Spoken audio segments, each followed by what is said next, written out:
అవధీతమస్తు మా విద్విషావహై.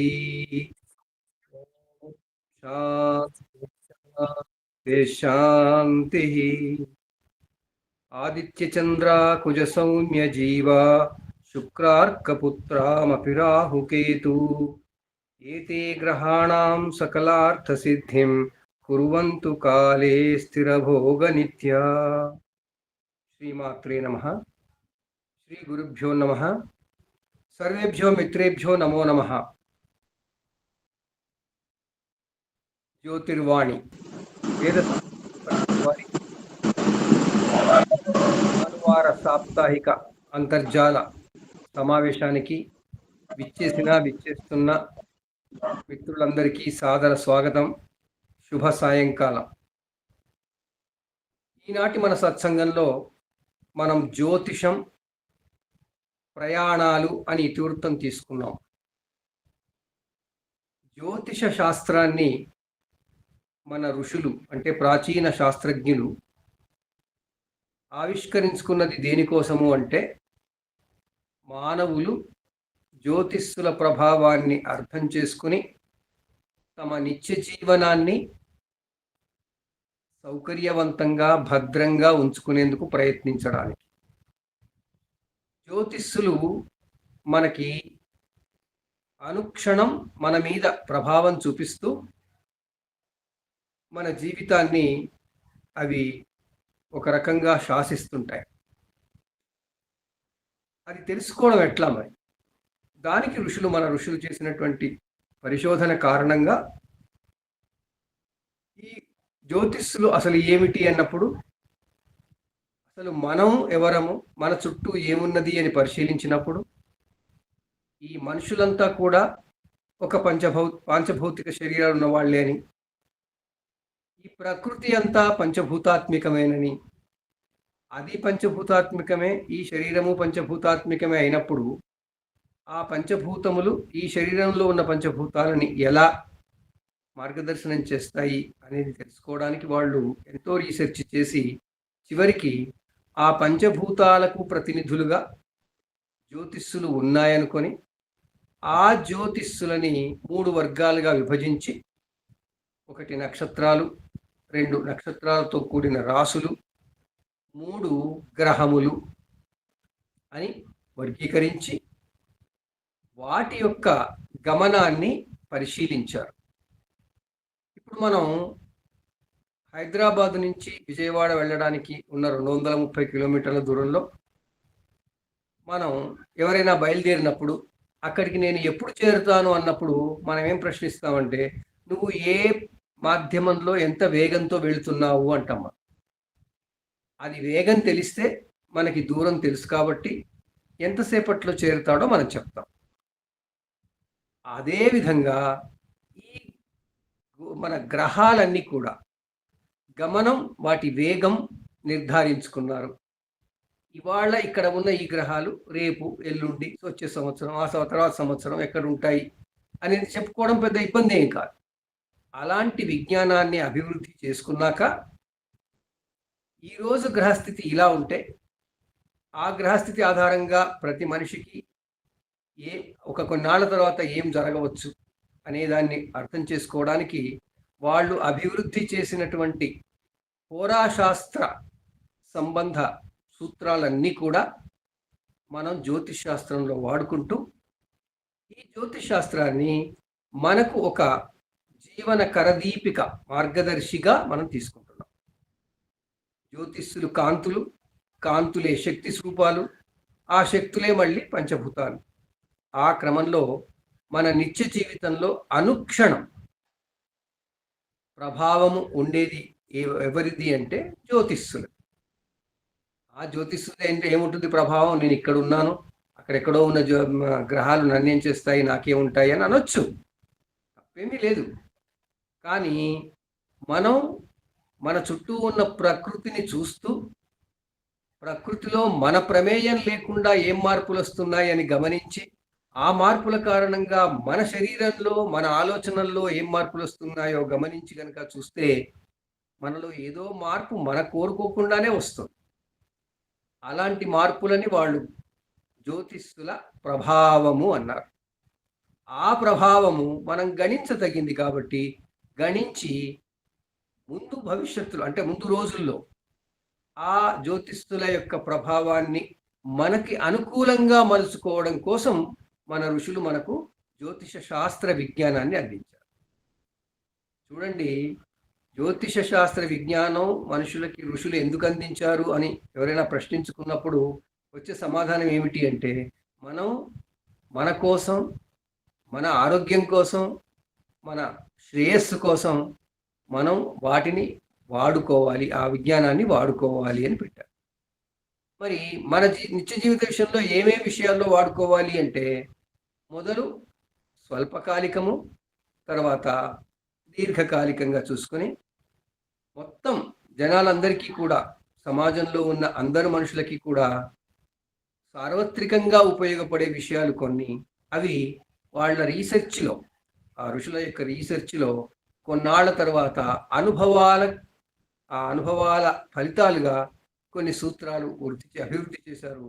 ఆ సూత్రాలనే మనం సంహితలో చూస్తాం, సంహితల భాగంలో చూస్తాం, సంహితా స్కంధంలో చూస్తాం. అలాంటి సంహితా స్కంధంలో మనకి మనం ఎప్పుడు కోరుకునేది, ఇప్పుడు ఎన్నో టీవీల్లో ఎంతోమంది చెబుతూ వచ్చేది గోచారము అని తెలుసు మనకి. ఆ గోచారం లాగే మనకి ఇంకా కొన్ని విషయాలు ఉన్నాయి. అవి మనం సాధారణంగా తక్కువ వాడుతుంటాం.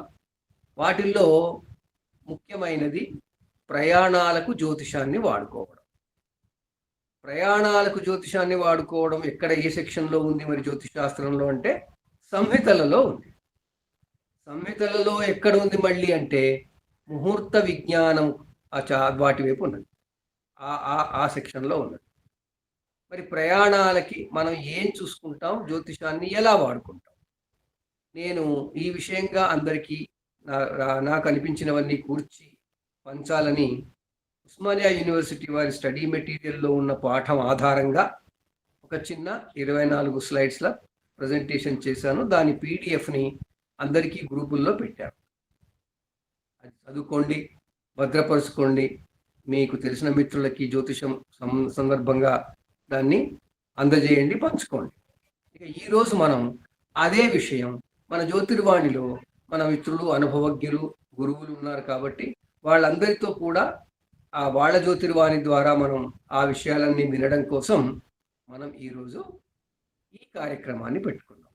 సో ఈ నేపథ్యంతో ప్రయాణాల విషయంలో జ్యోతిషాన్ని ఎలా వాడుకుంటాం, వాడుకుంటున్నప్పుడు ఏమేమి చూస్తాం, ఏమేమి జాగ్రత్తలు తీసుకుంటాం, ఏమేమి చూస్తాం, ఈ విషయాలన్నీ తమ జ్యోతిర్వాణితో వినిపించవలసిందిగా సమావేశానికి విచ్చేసిన అందరినీ నేను వేడుకుంటున్నాను.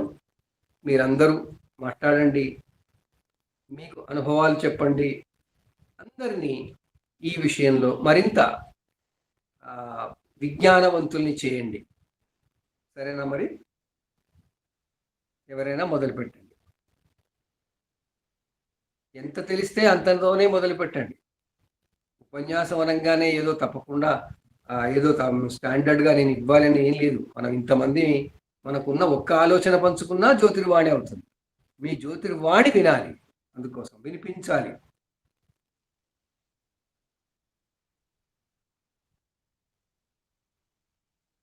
రండి, మాట్లాడండి, చెప్పండి అమ్మా. శ్రీలక్ష్మి గారు. నమస్తే గురువు గారు, అందరికీ శుభ సాయంత్రం. ఇది నాది మొదటిసారి అయిండొచ్చు. నాకు తెలిసినది ఏంటంటే, మా అత్తగారి ద్వారా విన్నది, ద్వాదశి రోజు దగ్ధ గడియలు అంటారు, ప్రయాణానికి పనికిరాదు అని. నాకు చాలా సార్లు నేను ఇక్కడి నుంచి ప్రయాణం చేసేది ద్వాదశి రోజునో అమావాస్య రోజుకో అవుతుంది. ఎప్పుడు కూడా అది అంతకు మించి నాకు అవకాశం కుదరదు. అయితే అత్తయ్య గారు ఏం చెప్తారంటే, పరస్థానం అని చెప్పి బట్టలు గానీ, మనం తీసుకెళ్ళే వస్తువులు కానీ బయట ఎక్కడన్నా పెట్టి, లేదు ఒక చిన్న పిల్లలు షికారుకెళ్ళినట్టుగా ఒక రౌండ్ అలా తిరిగేసి, వాటిని బయటనే ఉంచి ఇంట్లోకి తీసుకురాకుండా కాళ్ళు కడుక్కొని వచ్చేస్తే, ప్రయాణం మొదలు పెట్టేసినట్టు అవుతుంది. తర్వాత బయలుదేరితే బానే ఉంటుంది అని. ప్రస్తుతం దాకా నేను అలాగే చేస్తున్నాను. చాలా సార్లే ద్వాదశి రోజున బయలుదేరిన రోజులున్నాయి. బట్ నాకు అన్నీ సుఖవంతంగానే జరిగాయి. ఏదో కొంచెం డిలేస్ ఎయిర్‌పోర్ట్ దగ్గర డిలేస్ లాంటివి ఏదో చిన్న చిన్నవి ఉన్నాయి. బట్ అది మాత్రం నాకు చాలా వర్కౌట్ అయ్యింది. అది జస్ట్ షేర్ చేద్దాం అనుకున్నా. ఉంటాను గురువుగారు. Thank you. మంచిదమ్మా. ఇలాంటివి తెలిస్తేనే అందరికీ తెలుస్తుంటాయి ఏమిటనేది. థ్యాంక్ యూ గురుగారు. రాజేష్ గారు ఏమైనా చెప్తారా? నమస్కారం అండి. నేను చిన్నగా ఉన్నప్పటి నుంచి కూడా మా అమ్మమ్మలు కానీ మా తాతమ్మ దగ్గర నుంచి కూడా ఒక విషయం చెప్పేవారు. ఆ ఆ, ఆదివారం రోజు దక్షిణాది వైపు ప్రయాణం అనేది చేయకూడదు అని ఒక మాట. రెండవది ఏంటంటే దుర్ముహూర్తము, శనివారం రోజు ఉదయం 6:15 నుంచి 8:10 మధ్యలో ఉండే ముహూర్తము. మూడవది ఘాతవారం. ఈ 3 రోజుల్లో ప్రయాణాలు వద్దు అని చెప్పేవాళ్ళు. అంతవరకు ఇంకోటి సోమవారం ఏకాదశి దగ్ధ యోగము, కొన్ని విషయాల్లో కొన్ని కార్యక్రమాలు చేయడం లోపల ప్రయాణం విషయంలో ఇట్లాంటివి చిన్నప్పటి నుంచి నేను వింటూనే ఉన్నాను. ఇంకా దాన్ని శాస్త్రీయంగా చూడాలని అయితే ఆలోచన అయితే నాకు ఉన్నది. ఇదే అండి. ధన్యవాదములు. మంచి మాట. ఇంకా చూడండి ఎన్ని పాయింట్స్ ఉన్నాయో, వస్తాయి అన్ని. చెప్పండి పరిణామ శర్మ గారు. నమస్కారం గురువుగారు. జ్యోతిష సభా సరస్వతికి నమస్కారము. శ్రీ గురు గణేష శారద. ఈరోజు మనం ఎంచుకున్న అంశం ప్రయాణము. అసలు ప్రయాణం అంటే ఏంటి అంటే, మానవుడు తన జీవన క్రియలు చేసుకోవడానికి ఒక ప్రాంతం నుంచి ఒక చోటికి ప్రయాణిస్తూనే ఉండాల్సి ఉంటుంది. అన్నప్పుడు ప్రయాణము ప్రయోజనముతో కూడుకొని ఉంటుంది. ప్రయోజనంతో కూడుకున్నది కాబట్టి అది ప్రయాణం. అంటే కదలిక ఉంది, ప్రయోజనం ఉంది. సో ప్రయోజనము లేకపోయినప్పుడు అది అశుభము, ప్రయోజనం కలిగినప్పుడు శుభకరము. అంటే నేను చేసే ఒక కదలిక, ఒక చోటు నుంచి ఇంకొక చోటుకి వెళ్ళడం అనేది ప్రయోజనాన్ని ఇస్తే అది శుభకరము, ప్రయోజనాన్ని ఈకకుండా ఉంటే నిష్ఫలమైతే అశుభం. అంటే తను ఆలోచించినటువంటి పని. దీనికి మానవుడు నిరంతరము తన వృత్తి కోసం ప్రయాణిస్తాడు, తన సామాజిక అవసరాలు తీర్చుకోవడానికి ప్రయాణిస్తాడు, తర్వాత ఆహార సంపార్జన, ఇవన్నీ కూడా ప్రయాణాల్లో భాగంగా ఉంటాయి. మరి దీనికి మనము కాలస్వరూపంలో ఏ సమయంలో బయలుదేరితే ఆ పని ప్రయోజనకరంగా ఉంటుందనడానికి జ్యోతిష శాస్త్రంలో అనేక విషయాలు చెప్పడం జరిగింది. దీంట్లో ముఖ్యంగా తిథి, వార, నక్షత్రములు, వీటిని అనుసంధానించి మనకి ఏ తిథిలో వెళ్ళవచ్చు, ఏ తిథిలో వెళ్తే ప్రయోజనం ఉంటుంది, ఏ తిథిలో వెళ్ళకపోతే. ఒక సామెత ఉంది, పౌర్ణమి రోజు పులి కూడా ప్రయాణం చెయ్యదు. అంటే పౌర్ణమి రోజు ప్రయాణం మంచిది కాదు అనేది ఇక్కడ సామెత అవుతుంది. తర్వాత ఇంకో చోట ముఖ్యంగా మనకు తిథుల్లో చెప్పినప్పుడు నవమి తిథి. నవమి తిథిని 3 రకాలుగా చెప్తాము. నవమి తిథి రోజు ప్రయాణం చేయరాదు. తిరిగి ప్రవేశ నవమి అంటాం. అంటే ప్రయాణం చేసి తిరిగి వచ్చేటప్పుడు కూడా అది నవమి తిథి కానీ, అంటే ప్రయాణం చేసిన రోజుకు 9వ రోజు కానీ, 9వ తిథి కానీ, 9వ నక్షత్రం కానీ కాకూడదు అని. తర్వాత ఇలా ప్రతి విషయంలోనూ మనం ప్రయాణంలో తిథివార నక్షత్ర యోగాలు చూస్తాం. దగ్ధ యోగాలు సోమవారము ఏకాదశి, ఆదివారము ద్వాదశి, ఇలా ఈ విషయాలన్నీ కూడా మీరు కూలంకషంగా ఇచ్చినటువంటి PDF లో ఉన్నాయి. కాబట్టి దానిని మళ్ళీ తిరిగి చెప్పడం కాకుండా ఇక్కడ నేను అనుకున్న 2 విషయాలు చెప్పదలుచుకున్నాను. మరి ప్రయాణం చేసే దాంట్లో 2 రకాలు ఉంటాయి. దగ్గరి ప్రయాణాలు ఉంటాయి, దూర ప్రయాణాలు ఉంటాయి, నిత్య నైమిత్తిక ప్రయాణాలు ఉంటాయి. అంటే ప్రతిరోజు ఆఫీస్కి వెళ్ళడం అనేది ఒక కార్యక్రమం, లేదా పనికి వెళ్ళడం. ఇవి సహజంగా మనం చూసుకోం. దగ్గర ప్రయాణాలు అంటే ఏదైనా కార్యార్థి దగ్గర పనులు చేసుకుంటూ వెళ్ళడం. దూర ప్రయాణాలు అంటే తీర్థయాత్రలు, లేకపోతే విదేశాలకు వెళ్ళడం. ఇక్కడ చూసినప్పుడు ఎక్కువ విషయాలను మనకు అనుకూలంగా ఉన్నాయా లేదా అని చూస్తాం. మరి దీంట్లో ఎన్నో విషయాలు ఉన్నప్పుడు చాలా మంది ఏమంటారంటే, ప్రతిదానికి కూడా మనం ముహూర్తం చూసుకుంటే ఎలా చేస్తాము అన్నప్పుడు, మనకు ప్రతిదానికి చూసుకోవడం అంటే ఆ విషయం యొక్క ప్రాధాన్యతను అనుసరించి చూసుకోవడం అని చెప్పారు. మరి దీనికి పెద్దవాళ్ళు మనకి ఇచ్చినటువంటి దీంట్లో దుర్ముహూర్తము, రావుకాలం ఉన్నప్పుడు, ఇప్పుడు దుర్ముహూర్తాన్ని పట్టించుకునే వాళ్ళ సంఖ్య బాగా తగ్గిపోయి రావుకాలాన్ని ఎక్కువ పట్టించుకుంటున్నాము. తర్వాత వచ్చేసి ప్రయాణాల్లో హోర, కొన్నిసార్లు బాగా శుభహోరల్లో ప్రయాణం చేయడానికి గంట సమయంలో మనం నిర్ణయించుకోవడానికి ఉపయోగపడుతుంది. దానికంటే ముఖ్యంగా మనకు భార్గవ సిద్ధాంతము అని ఒకటి ఇచ్చారు. అక్కడ ప్రతి 4 నిమిషాలకు ఒక శుభ సమయము అశుభ సమయం ఇస్తారు. ఇది దైనందిత విషయాల్లో మనం బాగా వాడుకోవచ్చు. మనము గతంలో కూడా ఒక జ్యోతిర్వాణిలో దీనిపైన కూలంకషంగా చర్చ జరిగింది. భార్గవ సిద్ధాంతాన్ని ఉపయోగించుకొని చేసుకోవడం. ఇంకా అన్నిటికంటే ముఖ్యంగా ప్రతిదానికి చూసుకోవడానికి శకునాలు కూడా మనకు వస్తుంటాయి. శకునాలను కూడా ప్రాధాన్యంగా తీసుకుంటాం. అన్నిటికంటే ముఖ్యమైనది ఒక వ్యక్తి కార్యార్థి అయి గృహమును దాటి వెళ్ళినప్పుడు, అంటే తన గడపకు కన్నా పసుపు రాసిన గడపను దాటి కన్నా అతను వెళ్ళితే అతను కార్యము జయంతో ఇంటికి తిరిగి వస్తాడు అనేది మన పూర్వీకులు నమ్మేటువంటి విశ్వాసము.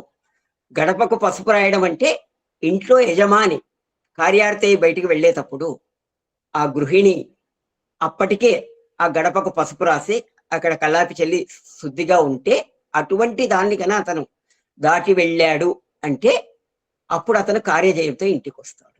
అంటే ఇక్కడ మళ్ళీ స్త్రీలను తక్కువ చేయడం కాదు ఉద్దేశము. ఎవరైనా ఆ గృహం యొక్క జీవన విధానం ఆ విధంగా ఏర్పరిచారు మన పెద్దలు. రెండవది, తను ఇంటికి తిరిగి వచ్చేటప్పుడు కార్యజయంతో రావాలా అనే దానికి సూచికగా ఎప్పుడూ కూడా రిక్తహస్తములతో ఇంటికి రాకూడదు. తను ఇంటికి వచ్చేటప్పుడు ఏదో ఒక పదార్థాన్ని ఇంటికి తీసుకురావాలి. పూలో, పండ్లో, లేకపోతే గృహంలో చెప్పినటువంటి వస్తువులు ఇంటికి అవసరమయ్యే వస్తువులు. ఇది మనం అనాదిగా పాటిస్తున్నటువంటి ధర్మం. ఈ ఒక్క నియమం పాటించినా కూడా ఆ కుటుంబం ఎంతో ఉన్నతంగా తాను చేసే ప్రతి ప్రయాణాలు ప్రయోజనకరంగా అవుతాయని చెప్పడం ఉద్దేశము. ఈ అవకాశం ఇచ్చినందుకు ధన్యవాదాలు. బాగుంది. మణిరామ శర్మ గారు మంచి విషయాలు చెప్పారు. ఇంకా మిత్రులు రండి, మాట్లాడండి.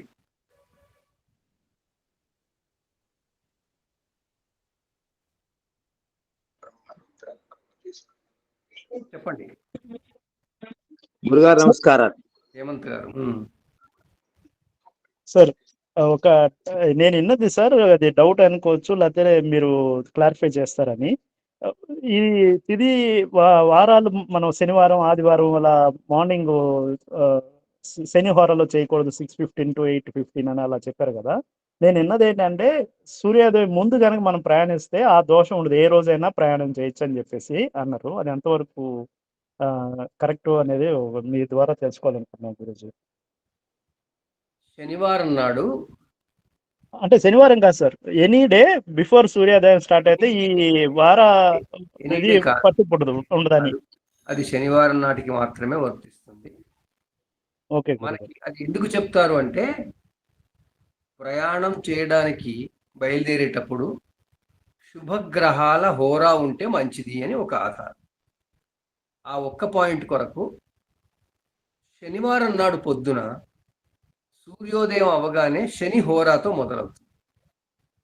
శని హోరా కన్నా ముందు హోరాలు ఏముంటాయి? శని కన్నా ముందు చంద్రుడు, చంద్రుడి కన్నా ముందు బుధుడు, బుధుడి కన్నా ముందు శుక్రుడు, తర్వాత రవి. రవి మళ్ళీ పాపగ్రహం కాబట్టి శనివారం నాడు మాత్రమే తెల్లవారుజామున సూర్యోదయం కన్నా ముందు వరుసగా 3 గంటలు శుభగ్రహముల హోరాలు ఉంటాయి. కాబట్టి అదే రోజు ఈ శనివారం సూర్యోదయం అయితే మళ్ళీ ఏం సమస్య వస్తుందంటే శని హోరా ఉంటుంది గంట సేపు. అదే రోజు వార దుర్ముహూర్తం 96 నిమిషాలు ఉంటుంది. అంటే అది సూర్యోదయంతోనే మొదలవుతుంది, సూర్యోదయం హోరా కూడా సూర్యోదయంతో మొదలవుతుంది. ఆ విధంగా శనివారం నాడు మాత్రం 96 నిమిషాల పాటు మనం ముందుకు పోలేం. 60 నిమిషాలేమో హోరా కారణంగా, 96 నిమిషాలేమో ఆ దుర్ముహూర్తం కారణంగా. దుర్ముహూర్తం కారణంగా దాంట్లో ఈ హోరా కలిసిపోతుంది కాబట్టి సమస్య లేదు. అట్లా శనివారం నాడు గనక బయలుదేరాలంటే అప్పటి కాలంలో హాయిగా ఎప్పుడు పడితే అప్పుడు బయలుదేరేవాళ్ళు కాదు, పొద్దున్నే బయలుదేరేవాళ్ళు. అందువల్ల ఉదయం పూట బయలుదేరాలి అన్నప్పుడు శనివారం నాడైతే 1.5 గంటల సేపు కూర్చోవాల్సి వస్తుంది కాబట్టి చాలా ఆలస్యం అయిపోతుంది. కాబట్టి శనివారం నాడు పోవాల్సి వచ్చినప్పుడు సూర్యోదయం కన్నా ముందు 3 హోరాలు ఉంటాయి కాబట్టి 3 గంటల సమయం ఉంటుంది కాబట్టి అప్పుడు బయలుదేరి వెళ్ళడం మంచిది అని చెప్పారు. ప్రతిరోజు సూర్యోదయం కన్నా ముందు అనేది కాదు. ఎందుకంటే ఇప్పుడు మీరు శనివారం అంటే ఈ 3 వస్తాయి మనకి. సో మాది గురువారం, మన శుక్రవారం చూసుకోండి. శుక్రవారం నాడు శుక్రహోరాతో మొదలవుతుంది. సూర్యోదయం కన్నా ముందు ఉండే హోరా రవిహోరా. రవిహోరాల ప్రయాణం చేయమని చెప్పలేదు కదా, అది శుభగ్రహం కాదు కదా. అదేవిధంగా గురువారం నాడు చూసుకున్నట్టయితే గురుహోరా కన్నా ముందు హోరా శనిహోరా, అప్పుడు బాగుండదు. అంటే శుక్రవారం నాడు మంచిది కాదు, గురువారం నాడు మంచిది కాదు. బుధవారం నాడు చూసుకున్నట్టయితే అంతకన్నా ముందు శుక్రహోరా ఉంటుంది కాబట్టి పర్వాలేదు. కానీ ఈ అవసరం శనివారానికి ఎందుకు తీసుకొచ్చారంటే, శనివారం నాడు మాత్రమే ఉదయపు వారజనిత దుర్ముహూర్తాలు ఉంటాయి 2. ఆ తర్వాత ఈ మన శని హోరా కూడా ఉంటుంది. ఆ 2 దుర్ముహూర్తాల కాలం 96 నిమిషాలు, అంతసేపు ఉంటుంది. కాబట్టి శనివారం నాడు మాత్రమే బయటికి వెళ్ళాలనుకుంటే, ఉదయం పూట అనుకున్నప్పుడు మామూలుగా గంటన్నర తర్వాత 2 గంటల తర్వాత వెళ్ళేది ఉన్నట్టయితే ఇంకేం ప్రాబ్లం లేదు. అప్పుడు కూడా ఏ హోరా వస్తుందో చూసుకోవాలి. శని హోరా తర్వాత వచ్చేది మనకి మళ్ళీ గురుహోరా, గురుహోరా తర్వాత వచ్చేది రవిహోరా, రవిహోరా తర్వాత వచ్చేది శుక్రహోరా. రవిహోరా వరకు గంటకి పాపగ్రహం శుభగ్రహం వస్తూ ఉంటాయి. కాబట్టి వాళ్ళు శనివారం నాడు మాత్రమే లాంగ్ డిస్టెన్స్, లాంగ్ టైం పాటు ఇది ఉండదు. కాబట్టి చాలా కాలం 96 నిమిషాల పాటు మంచి టైం ఉండదు. కాబట్టి ఆ రోజే ఉదయం పోదలుచుకుంటే తెల్లవారుజామున వెళ్ళండి అని చెప్పారు. మిగతా వారాలకి సంబంధం లేదు. దాని తర్వాత మిత్రులొకరు ఆదివారం నాడు దక్షిణం వైపు పోకూడదు అని వాళ్ళు పెద్దవాళ్ళు చెప్పారని, దీన్ని వారశూలలు అంటారు. అసలు ప్రయాణం చేయడానికి జ్యోతిషాన్ని వాడుకుంటున్నప్పుడు మనం ఏం చూస్తాము అంటే, ప్రయాణం చేసే వ్యక్తి ముఖ్యంగా ఉండాలి అక్కడ. ఆ వ్యక్తికి ఏ దిక్కుకి వెళుతున్నాడు అనేది చూడాలి. ఆ దిక్కుకి మనం ఏదో ఒక రోజు ప్రయాణం చేస్తాం కాబట్టి ఆ రోజుకు తిథి ఉంటుంది, ఆ రోజుకి యోగం ఉంటుంది, ఆ రోజుకి నక్షత్రం ఉంటుంది, ఆ రోజుకి కరణం ఉంటుంది, ఆ రోజుకి ఏ సమయంలో బయలుదేరుతాం అనే దానికి లగ్నం ఉంటుంది. 2 గంటల పీరియడ్తో లగ్నం వస్తుంది. కాబట్టి ఆ విధంగా ఇన్ని రకాలుగా ప్రయాణం చేసేటప్పుడు అన్నీ మనకు అనుకూలంగా ఉన్నాయా అని చూసుకోవడం కోసం మన ఋషులు ఇచ్చినటువంటి సమాచారం నేను ఆ పీడిఎఫ్లో పెట్టాను. తిథి కారణంగా వెళ్ళకూడని సమయాలు ఏవైతే ఉంటాయో వాటిని తిథి శూలలు అంటారు. ఈ శూల అనే పదం వచ్చింది. తిథి శూలలు ప్రతి తిథి నాడు ఏ వైపు వెళ్ళకూడదు అని చెప్పారు. అదేవిధంగా ప్రతి యోగం రోజు ఎటు వెళ్ళకూడదు, ప్రతి కరణం రోజు ఎటు వెళ్ళకూడదు.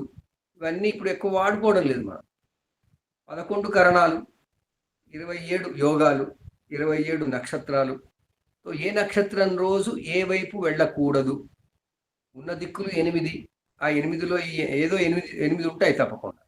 ఆ తర్వాత వారాలు, ఆ వారాల తరువాత మనకి గ్రహస్థితి కూడా చూస్తారు.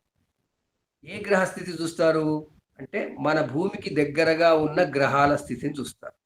భూమికి దగ్గరగా ఏ గ్రహాలు ఉన్నాయంటే, భూమికి ఆ బయటి వైపు కుజుడున్నాడు, భూమి ఉంది.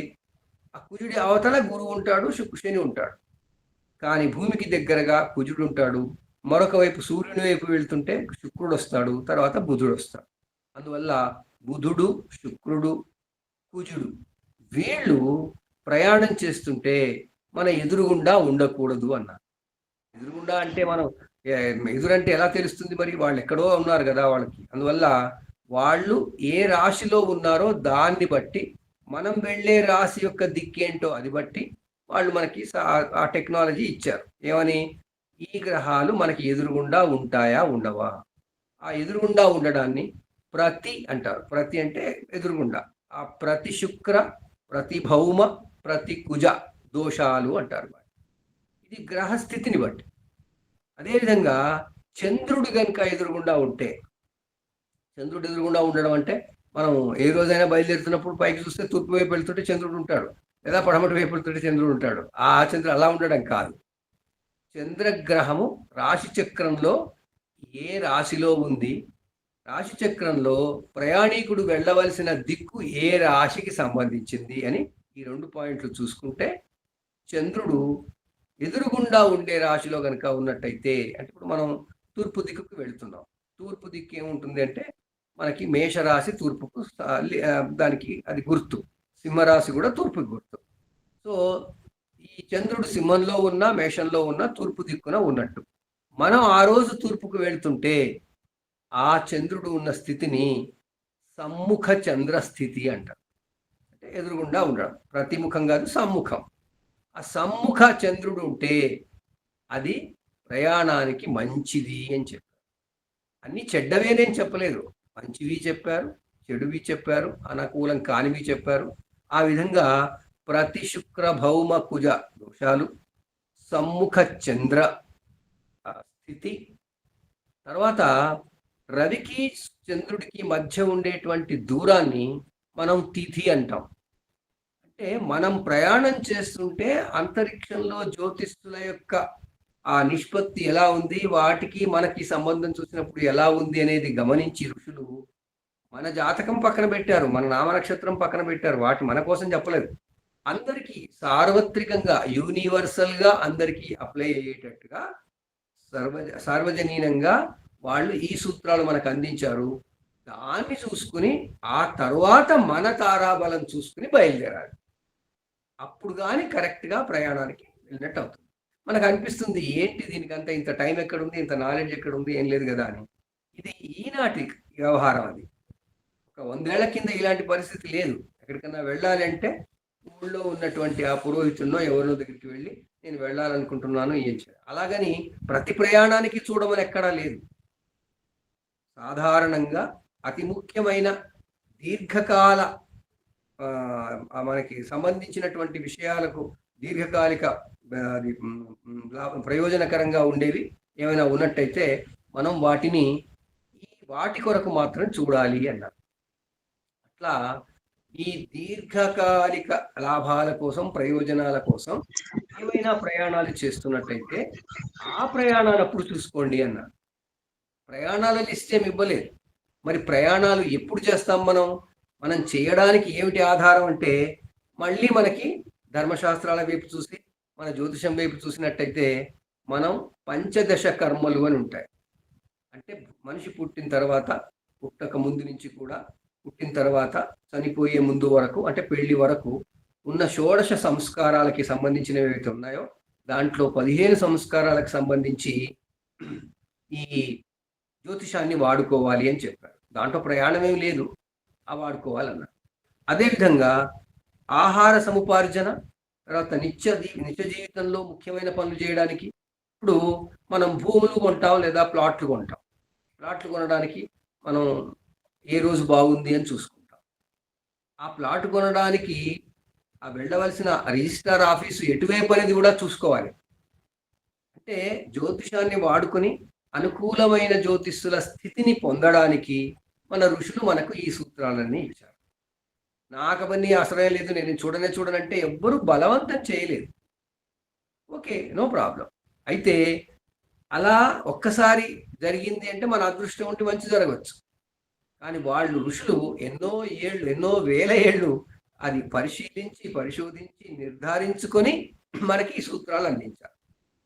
మన ఈ రోజు కార్యక్రమం ఎందుకు పెట్టుకున్నామంటే జ్యోతిషం మన నిత్య జీవితంలో ఎంత లోతుకి వచ్చి ఉన్నది అని అర్థం చేసుకోవడానికి. ఆ క్రమంలో ప్రయాణాలు, విదేశాలకు పోయేటప్పుడు కానీ, యాత్రలకు పోయేటప్పుడు కానీ, లేదా ఒక పని మీద ఒక ఆఫీస్కి పోవాలి, ఆ ఆఫీస్ ఎటువైపు ఉంది, మనకి ఆఫీసులు ఎక్కడో దగ్గర ఫిక్స్డ్గా ఉంటాయి. మనం ఉన్న ఇల్లు, మనం ఉండే చోటు కూడా ఫిక్స్ అయి ఉంటుంది. ఆ ఆఫీస్కి ఆ రోజు వెళితే ఏమవుతుంది, తారాబలం బాగుండొచ్చు, కానీ ప్రయాణ శూల గనుక ఉంటే ఆ రోజు మళ్ళీ మన పని కావడంలో ఏదో కొంత మనకి వెసులుబాటు ఉండడంలో కొంచెం ఇబ్బంది కావచ్చు. ఇలాంటి విషయాలు మనం పరిశోధించి మళ్ళీ చెక్ చేసుకొని చూసుకోవాలి అంటే మనకి అంత టైం లేదు. అందువల్ల మనం ఏం చేయాలి, ఒకసారి పరిశోధించి ఋషులు ఇచ్చారు కాబట్టి దాన్ని మనకు వీలైనంతగా, మనకు తెలిసినంతగా చూడాలి. ఇంతకుముందు మన మిత్రులు చెప్పారు, వారికి వాళ్ళ అమ్మమ్మ గారు, వాళ్ళ అత్తయ్య గారు అందరూ చెప్పారని.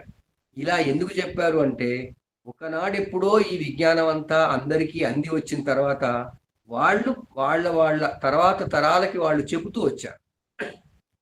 ఋషులు చేసిన గొప్ప విషయం ఏంటంటే కావలసిన జ్యోతిష విజ్ఞానాన్ని ఆచారాలకు మలిచేశారు, ఆచార రూపంలో మార్చేశారు. అందువల్ల మనవి ఎన్నో ఆచారాలు ఎన్నో సంప్రదాయాలు, వాటి యొక్క నేపథ్యము, వాటి యొక్క పునాది ఏంటి అంటే మళ్ళీ జ్యోతిష శాస్త్ర విజ్ఞానమే. ఈ విషయం తెలుసుకున్నట్టయితే మనకి జ్యోతిష్ శాస్త్రం ఎలాంటి శాస్త్రం అనేది తెలుస్తుంది. తర్వాత ఇది ఉట్టి నమ్మకం కాదు అని అర్థమవుతుంది. ఉట్టి నమ్మకంగా మనం ఎలా మార్చి పారేసామంటే ఆచారాల్లోకి వచ్చింది చెప్పింది నేను వినకుండా వెళ్ళిపోతాను, ఏమవ్వదు అంటాం. కానీ చాలా చాలా వరకు ఎక్కడో దగ్గర మనకి ఏదో ఇబ్బంది అవుతుంది. కాదు అని పూర్తిగా పనేం కాకుండా ఉండదండి. ఇప్పుడు చాలా మందికి తెలుసు, ఈ ఎవరైనా మనం ఇంట్లో కూర్చుని కాసేపు ముచ్చటించి బయలుదేరేటప్పుడు వాళ్ళు అంటారు, అరే ఇప్పుడు తినే టైం అయింది, నువ్వు తిని వెళ్ళమంటారు. లేదు నేను తర్వాత తింటాలే అని పోతాం అనుకోండి. చాలా మందికి ఎక్స్పీరియన్స్ అనుభవం ఏంటంటే ఆ తిండి తర్వాత తినడం ఆ టైంకి వీలే కాదు వాళ్ళు. అందువల్ల తినమని చెప్పి ఎవరైనా అన్నప్పుడు అక్కడ ఏదో కొంత తిని వెళితే ఇంకా సమస్య ఉండదు. ఇది చాలా మందికి అనుభవంలోకి వస్తుంది. చాలా చిన్న విషయం ఇది, కానీ చాలా మందికి ఈ అనుభవం వస్తుంది. అట్లా ఇలాంటి విషయాల్లో సైన్స్ లేకుండానైతే ఉండదుగా. ఎలా జరుగుతుంది అది? ఎందుకు జరుగుతుంది అంటే జ్యోతిష్యులు కాబట్టి. జ్యోతిష్యులు అంటే పంచభూతాలు కాబట్టి, పంచభూత శక్తులు జ్యోతిష్యులు కాబట్టి, మనం ఉన్నది జ్యోతిష్యుల నడవనే, మనం కూడా జ్యోతిష్యులమే కాబట్టి, మనం కూడా పంచభూతాలమే కాబట్టి ఆఖరికి ఏంటి అంటే ఈ సిచ్యుయేషన్స్ అన్ని అందరికీ రావచ్చు. అందువల్ల జ్యోతిష్ శాస్త్ర విజ్ఞానాన్ని మనం వాడుకోవడం మొదలు పెట్టాలి. మనం అంతా ప్లానింగ్ తెలుసు, అన్నీ తెలుసు, కానీ ప్లానింగ్ ప్రకారం అన్నీ పోతుంటే ఒకసారి కావు. ఎందుకు కావు? మరి ఎక్కడో దగ్గర ఏదో జరిగింది. ఆ ఏదో జరిగిందని రీసెర్చ్ చేసుకుంటూ ఇప్పుడు కూర్చోలేం మనం. అలాగని ఎప్పుడైతే బాగుంటుందని చెప్పడానికి ఇప్పుడు మళ్ళీ అనుభవం లేదు, మళ్ళీ కేస్ స్టడీలు కావాలి, మళ్ళీ కొన్ని వందల సంవత్సరాలు పరిశీలించిన తర్వాత కదా చెప్పేది. అందువల్ల మనం ఏం చేస్తాము, అవన్నీ పక్కన పెట్టి జ్యోతిష్ శాస్త్రంలో ఏం చెప్పారు, దాంట్లో వీలున్నంత వరకు, తెలిసినంత వరకు, ఈ అన్ని విజ్ఞానం అంతా మనకి ఎప్పుడు కరతలామలకం అయి ఉండి ఆ ప్రయాణం పోతుండగానే బుక్ తీసి ఇవన్నీ చూసుకోమని ఎక్కడా చెప్పలేదు. ఆ ప్రయాణం చేసే ముందు ఆ రోజు మనకి ఏది తోస్తే, అంటే ఆ టైంకి మనకి అరే ఈ రోజు ప్రయాణం కదా, తిథి మంచిదేనా అనిపిస్తే తిథి ఒక్కటి చూసి వెళ్ళిపోవచ్చు. ఆ తిథి శూల లేకుంటే వెళ్ళిపోవడమే. వారాలది చాలా చాలా కామన్గా సాధారణంగా వాడతాం. గమ్మత్ ఏంటంటే వారాలది చెప్పడానికి ఎవరు ముందుకు రావట్లేదు కాబట్టి నేను కొంచెం కొనసాగిస్తున్నాను. ఈ వారాల దానికి చాలా చాలా సైంటిఫిక్ గా ఉంది. మనకి నవగ్రహాలు ఉన్నాయి, చెప్పుదురు కానీ వెంకటేశ్వర గారు, నవగ్రహాలు ఉన్నాయి. ఇవి నేను చెప్పగానే చెప్పుదు, నవగ్రహాలు ఉన్నాయి. ఈ నవగ్రహాలు నవగ్రహ మంటపం మీద ఉంటాయి. ప్రత్యేకంగా దేవాలయాలు సాధారణంగా ఉండవు, అందరికీ కలిపి ఒకటే ఉంటుంది. ఎందుకు ఉంటుంది? నవగ్రహాలు ఉన్నది సౌరమండలంలో కాబట్టి. సౌరమండల శక్తులన్నీ ఒకటే, ఒకే శక్తి. ఆ ఒకే శక్తి మన నవగ్రహాల మంటపంలో కూడా పెట్టుకుని మధ్యలో సూర్యుడిని పెట్టుకుంటాం. సూర్యుడికి ముందు తూర్పు వైపు ముందు భాగంలో శుక్రుడు ఒకవైపు, మన బుధుడు ఒకవైపు ఉంటారు. సూర్యుడు మధ్యలో తూర్పు ముఖంగా ఉంటాడు. ఆయనకి ఎదురుగుండా శుక్రుడు ఉంటాడు, ఆయన తూర్పు ముఖంగానే ఉంటాడు. ఆయనకి సూర్యుడికి ఎడమ చేతి వైపు అంటే ఈశాన్యం వైపు బుధుడు ఉంటాడు. బుధుడు కూడా దక్షిణం వైపు చూస్తూ ఉంటాడు. కానీ మనకి సాధారణంగా కొన్ని చోట్ల ఈశాన్యము లేదా ఉత్తరంతో పడమరాన్ని కూడా చూపిస్తుంటారు, కానీ బహుశా ఆయన తప్పకుండా దక్షిణం అయి ఉంటుంది. దాని తర్వాత చంద్రుడు ఉంటాడు. ఆ చంద్రుడేమో మనకి మళ్ళీ పడమరికి చూస్తుంటాడు, సూర్యుడినే చూస్తుంటాడు. ఈ సూర్యుడికి పక్కన ఒకవైపు కుజుడు ఉంటాడు, దక్షిణం వైపు ఒకవైపు గురువు ఉంటాడు. కుజుడు దక్షిణం వైపు చూస్తుంటాడు, గురువు ఉత్తరం వైపు చూస్తుంటాడు. వీళ్ళ వెనకాల అంటే ఈ అంతర్గ్రహాలు ముందు వచ్చేస్తే, బుధుడు శుక్రుడు చంద్రుడు వచ్చేస్తే, బాహ్య గ్రహాలైన గురు కుజులు సూర్యుడికి ఆ పక్క ఈ పక్క ఉంటే, దూరంగా ఉన్న గ్రహం శని సూర్యుడికి వెనక భాగాన పడమట ఉంటుంది. అది పడమట ఉన్న శని గ్రహం పడమటి వైపు చూస్తుంది. కుజుడు దక్షిణం వైపు ఉండి దక్షిణముఖంగా ఉంటాడు. గురువు ఉత్తరంలో ఉండి ఉత్తరముఖంగా ఉంటాడు. శుక్రుడు తూర్పున ఉండి తూర్పుముఖంగా ఉంటాడు. ఈ ఎదురుగుండా ఉండే ముఖాలు మార్చుకునేది ఎవరు అంటే చంద్రుడు, బుధుడు. తర్వాత రాహుకేతువులు ఉంటారు. రాహుకేతువులకి వారాలు లేవు కాబట్టి నవగ్రహ మంటపంలో ఏ గ్రహాలు ఏవే దిక్కున చూస్తున్నాయో ఆ దిక్కులకి వ్యతిరేక దిశలో ఆ గ్రహపు వారం నాడు పోవద్దు అన్నారు. నా పూర్వే శని సోమేచ నా గురోర్ దక్షిణస్థ నా పశ్చాత్ భానుశుక్రేచ నోత్తరే బుధమంగళే అన్నారు. నా పూర్వే శని సోమేచ. నా అంటే వద్దు, పూర్వే అంటే తూర్పుకి, శనివారం నాడు సోమవారం నాడు పోవద్దన్నారు. శనివారం అంటే శనీశ్వరుడు ఆయన పడమర చూస్తున్నాడు, చంద్రుడు పడమర చూస్తున్నాడు. సో ఆ ఇద్దరి వారాలు వాళ్ళు పడమర చూస్తున్నారు కాబట్టి వాళ్ళ వెనుక వైపు ఉండే తూర్పు దిశ వెళ్ళకూడదు. ఈ రకంగా ఆదివారం నాడు, ఆదివారం అంటే సూర్యుడు చూసేది తూర్పు కాబట్టి ఆయన వెనుక పడమర కాబట్టి పడమర వైపు వెళ్ళకూడదు. అదేవిధంగా శుక్రుడు తూర్పు వైపు చూస్తుంటాడు కాబట్టి ఆయన కూడా పడమర వైపు వెళ్ళకూడదు. కాబట్టి నా పశ్చాత్ భాను శుక్రేచ అంట, అంటే పడమర వైపు వెళ్ళకూడదు. భాను శుక్ర అంటే ఆదివారం నాడు శుక్రవారం నాడు. ఇట్లా 7 గ్రహాలకి 7 వారాల నాడు ఏ వైపు వెళ్ళకూడదు అనేది చెప్పారు. దీన్ని వారశూలలు అంటారు. సాధారణంగా తిథిశూలలు, లగ్నశూలలు చాలా మంది చూడరు, కానీ వారశూలలు తప్పకుండా పాటిస్తారు. దాంతోపాటు ఈ దగ్ధయోగాలు అని అనుకున్నాం మనం, శ్రీలక్ష్మి గారు చెప్పినట్టుగా కొన్ని అవి అందరికీ అన్ని చోట్ల గుర్తుండవు. ఏ వారం నాడు ఏ తిథి వస్తే ఏ యోగం అవుతుంది అని అందరికీ గుర్తుండదు. అసలు జ్యోతిషం చదువుకునే స్టూడెంట్స్కే గుర్తుండదు, వాళ్ళు పుస్తకం తీస్తే కానీ తెలిసి రాదు. కానీ ఇది చాలా సింపుల్. వారశూలలు చాలా సింపుల్గా గుర్తుపెట్టుకోవచ్చు. మన పెద్దవాళ్ళందరూ ఇవే చెప్తుంటారు కాబట్టి వారశూలని ఎక్కువగా పాటిస్తూ ప్రయాణాలకి చూస్తారు. ప్రయాణాలు అనగానే ఏ ప్రయాణం ప్రతిదీ కాదు, ప్రతి ప్రయాణము కాదు. మనం ఒక ముఖ్యమైన పని మీద మనకి ప్రయోజనం కొరకు, ఇప్పుడు పన్నరామ శర్మ గారు చెప్పినట్టు ఒక ప్రయోజనం కొరకు ప్రత్యేకంగా ప్రయాణం చేస్తున్నప్పుడు అది చాలా ముఖ్యం. సో ఈ క్రమంలో జ్యోతిష్యుల స్థితిని మనం వాడుకుంటాం. అయ్యా వెంకటేశం గారు ఏమైనా చెప్తారా?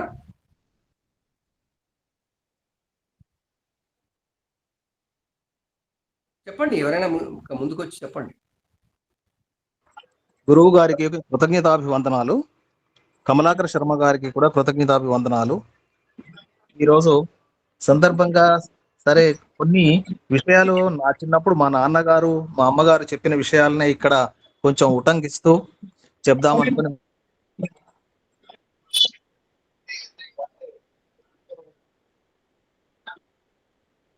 అందుకు సాహసించాను. సరే అంటే తిథి వార నక్షత్ర యోగాలు అనుకూల నా చిన్నప్పటి నుంచి మా నాన్నగారు చేసేది కూడా చూశాను. వాళ్ళు చెప్పిన కొన్ని విషయాలు నేను తిథి విషయాల లోపల వాళ్ళు పాడ్యమి నాడు కూడా ప్రయాణం చేయవద్దని చెప్పేవాళ్ళు. తర్వాత తదియ దగ్ధయోగం అనేవాళ్ళు. షష్ఠి ఏమో కలహము అని. తర్వాత అష్టనామాలు 2 కూడా కష్టాలను కలుగచేస్తుంది, ఆ రోజుల్లో కూడా వెళ్ళవద్దు అనేది చెప్పేవారు. తర్వాత ద్వాదశంబున బోవు తనకు హాని అని చెప్పేవారు. ఇంకా అమావాస్య నాడు ఎలాగో వెళ్ళకూడదని చెప్పారు. తర్వాత ఒకటి మా నాన్నగారు నాకు ఆయన పద్యం చదువుతుండేది తెలుగులోనే. సూర్యోదయము వేళ్ల చూచి ఉత్తర దిక్కు చనిన కార్యం బెళ్ళ సఫలమగును, పొలుపు మధ్యాహ్నంబు తూర్పపు గమనంబు కేగిన నరుడు సత్కీర్తి పొందు,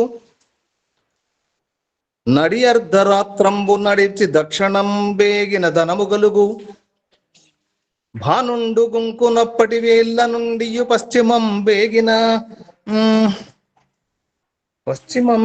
బేగిన అదేదో ఒకటి సార్ నాకు, అంటే అది వాళ్ళు చదవగా విని నేను గుర్తుంచుకున్నదే ఒకటి ఏదో ఉన్నది. అదే దాంతో పాటుగా కూడా ఈ నక్షత్రాలను బట్టి కూడా ఒక శ్లోకం చెప్పాడు సార్.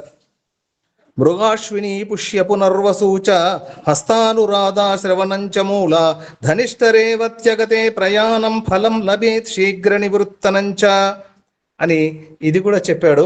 మీరు చదివింది కూడా చదివేవాడు నపూర్వేషణి సోమేచ అనేది కూడా చెప్పేవాడు. ఈ 3 కూడా చెప్పిన గుర్తున్నాయి. ఒకసారి మళ్ళీ మిత్రులందరికీ ఒకసారి వినిపిస్తామనే ఉద్దేశం చేత మీ అనుమతి. మీకు వీలైతే మీ నాన్నగారు చెప్పిన పద్యాలని రాసి మనకి షేర్ చేయండి. సరే సార్.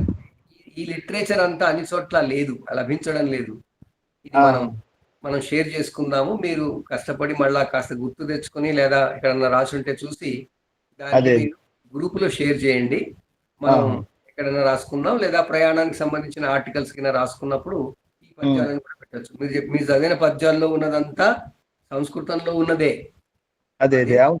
మనకి మనం అంటాం మన నిత్య వ్యవహారాల్లో మళ్ళీ అందరికీ అర్థం అవడం కోసం ఇలాంటి మీ నాన్నగారు లాంటి వాళ్ళు అంతకన్నా ముందు ఎవరో కవులు దాన్ని పద్యాల రూపంలోకి తెచ్చారు.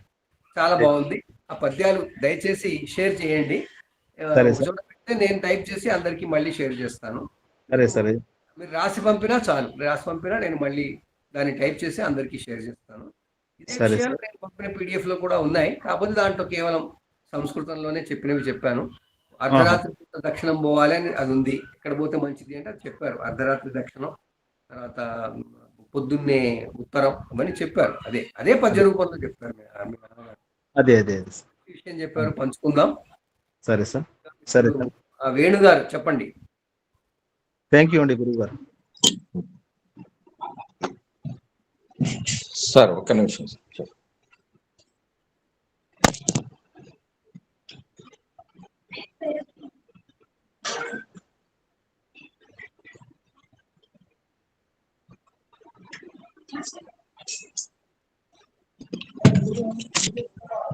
సార్ నమస్కారం సార్.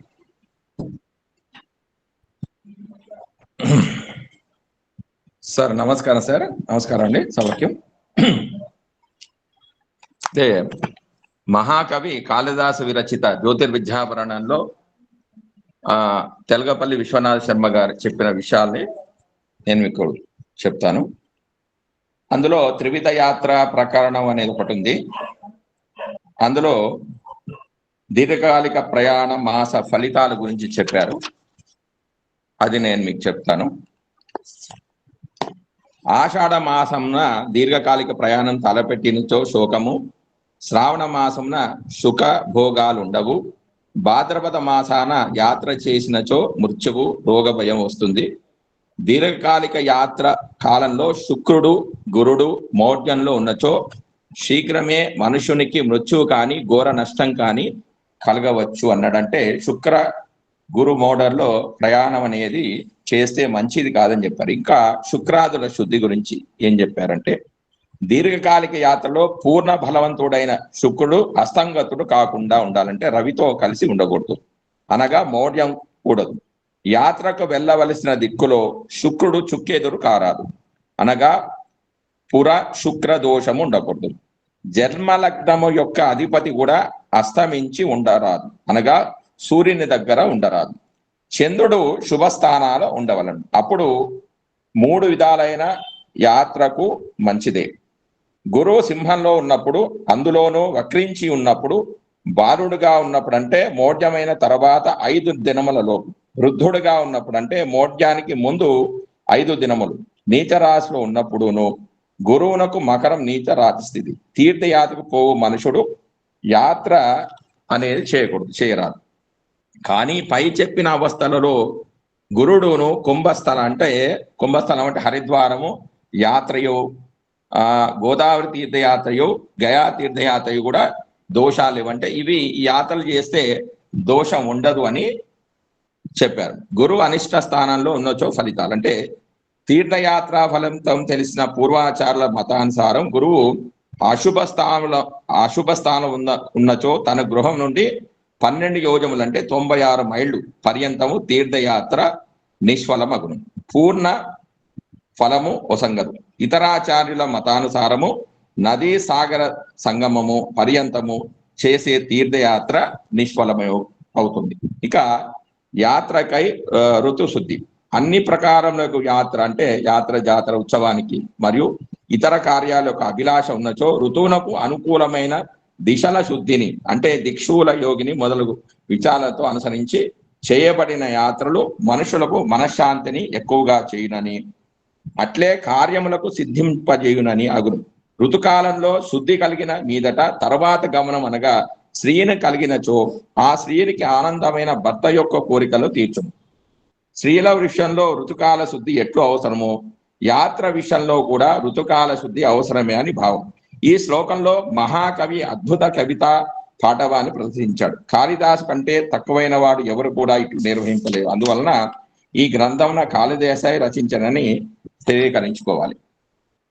వర్ష ఋతువును ఒక ఆకర్షణీయమైన స్త్రీతో రూపణ చేయుచున్నాడు. అంటే అట్టి స్త్రీ సౌందర్యమైన స్త్రీ దర్శనమైన తర్వాత దూరం వెలుటకు కాళ్ళు రానట్టు వర్ష ఋతువులో ప్రయాణం చేయుటకు కాళ్ళు అనేవి రావు అని అద్భుతమైన కవన శక్తితో వ్రాస్తున్నాడు. కాళిదాసులోని జ్యోతిష్య వ్యక్తి కంటే కవి ఎక్కువగా విభ్రంచున్నాడు. మెరుపు తీగల కాంతి వర్ష ఋతువులో ఉండును. స్త్రీ మెరుపు తీగ వలె మెరుచు మేఘములనే ఘనమైన చీర ధరించినట్టుగా వర్ష ఋతువు కట్టుకున్నదని భావం. ఇంద్రధనుసు సుందరీమణుల కడకన్నుల చూపుల వలె బంగారుగా ఉన్నవి. నెమళ్ళ ధ్వనులు షట్స్వరముల వలను వినిపించున్నది, మేఘములను చూచున్నది. ఎక్కువగా ధ్వనులు చేయుట నెమళ్ళ స్వభావం. అనే ఆ నెమలి కూతలు వర్ష ఋతువు అనే సుందరి యొక్క కూనరాగం వలె ఉన్నవి. అట్టి సుందరిని విడిచి దూరం పోవుటకు ఏ పురుషునికి కాళ్ళు ముందుకు సాగు. అదే ప్రకారం ఈ పోలికలు గల వర్ష ఋతువు అనే స్త్రీని చూచి తర్వాత యాత్రకు ఎవరూ పోరని భావం. అంబరమనగా ఆకాశమని ఒక అర్థం, వస్త్రమని 2 అర్థములు ఉన్నాయి. దట్టముగా అలముకొన్న గుండ్రముగా ఉండు మేఘములను వయోధములు కావును. కాబట్టి వర్ష ఋతువులో ప్రయాణాలు చేయకూడదు అని చెప్పడం జరిగింది. ఇంకా యాత్రకు నిషిద్ధ కాలం ఏంటి? ఎప్పుడు యాత్ర చేయకూడదు అంటే గృహానికి అగ్ని ప్రమాదం జరిగినప్పుడు, భార్యతో గొడవపడ్డప్పుడు, భార్య రసజ్వల అయినప్పుడు, శుభకార్యాల నడుమ, జాతాశౌచం మధ్యలో, మృతాశౌచనం మధ్యలో, తాను జన్మించిన మాసానికి అష్టమ మాసం నందు, మాతాపితరులు మృతి చెందినప్పుడు, సంవత్సరం లోపు, తల్లిదండ్రుల శ్రాద్ధ దినానికి మరుసటి రోజు, తన భార్య 6 మాసాలు లేదా ఆ పైన గర్భంతో ఉన్నప్పుడు యాత్ర చేయరాదు అని చెప్పబడింది. అంటే ఇవన్నీ కూడా కాలామృతంలో చెప్పబడ్డాయి. కుటుంబ జీవనంలో ఇబ్బందులు ఉండకూడదనే నియమంతోనూ, పితృకార్యాలన్నీ శ్రద్ధగా నిర్వహించాలని కానీ తొందర మధ్యలో కాదు అనే భావంతో ఈ నియమాలను పూర్వీకులు ఏర్పరిచారు. యాత్ర మధ్యలో మనసు చికాకు పొందకుండా కార్యసిద్ధి కలగాలనే భావం ఇందులో ఉంది. అంతేకాక దూర ప్రాంతాలకు పూర్వం ప్రయాణం చేసే సందర్భంలో మళ్ళీ ఎంతకాలానికి వస్తారో తెలియని సందర్భంలోనూ ఇటువంటి నియమాలు అధికంగా కనిపిస్తాయి. వీనిలోని కొన్ని అంశాలకు అప్పటికి ఎప్పటికీ కూడా పాటించవలసిందే. ఇక జ్యోతిష పరంగా చూసుకున్నట్టయితే గురువుకి చంద్రుడికి సంబంధం ఉంటే, అంటే ఫాస్ట్ ప్లానెట్ ఏంటంటే చంద్రుడు 2.5 రోజులో ఒక రాశి మారుతాడు, శని 2.5 సంవత్సరాలు మారుతాడు. కాబట్టి గురువుకి వాళ్ళ జాతక చక్రంలో గురువు అంచే జీవకారకుడు, గురువుకి చంద్రుడికి సంబంధం ఉంటే తరచుగా ప్రయాణాలు ఎక్కువగా చేస్తుంటాడు. శనికి చంద్రుడికి సంబంధం ఉన్నా కూడా అంటే ప్రయాణాలు చేసే వృత్తిలో ఉంటాడు, అంటే మార్కెటింగ్ జాబ్ చేయడం, ప్రయాణాలు చేయడం లాంటివి చేస్తూ ఉంటాడు. జాతక చక్రంలో శని గురువు మీద కానీ కేతువు మీద కానీ సంచరిస్తున్న సమయంలో తీర్థయాత్రలు అనేవి చేస్తూ ఉంటాడు. కేతు అంటే పవిత్రమైన స్థలాలు, గురువు అంటే ఆధ్యాత్మికమైన స్థలాలకి ప్రయాణాలు చేస్తూ ఉంటారు. నాకు తెలిసిన విషయాలు నేను చెప్పాను. నమస్కారం గురుగారు. మంచి విషయాలు చెప్పారు. జ్యోతిర్విదాభరణము అనేటువంటి పుస్తకం నుంచి కూడా తీసి చెప్పారు. మంచి విషయాలే. కాకపోతే కొంచెం చాలా వరకు ఈ రోజుల్లో కొంచెం కాలదోషం పట్టిందేమో అనిపిస్తుంది. దాన్ని మనం సవరించుకోవాలి, మనం దాన్ని సంస్కరించుకోవాలి. ఆ కాలంలో ఎంతసేపటికి భార్య అన్నారు కానీ భర్త సంగతి ఆలోచించలేదు. మరి భార్యకు భర్త కూడా చూడాలి కదా. ఎన్నో విషయాల్లో మనం జ్యోతిర్వాణి లాంటి కార్యక్రమంలో చెప్పుకోవాల్సిన ఆలోచనలు ఏంటి అంటే, మనం అలాంటివన్నీ సంస్కరించుకోవాలి. ఎలా సంస్కరించుకోవాలో మనం చూడాలి, ఆలోచించాలి, ప్రయత్నం చేయాలి. ధన్యవాదాలు వేణు గారు. సురేష్ కుమార్ గారు, మీరు ప్రశ్న ఇచ్చారు అంటే ప్రజెంటేషన్ చేస్తారనే అనుకుంటున్నాను.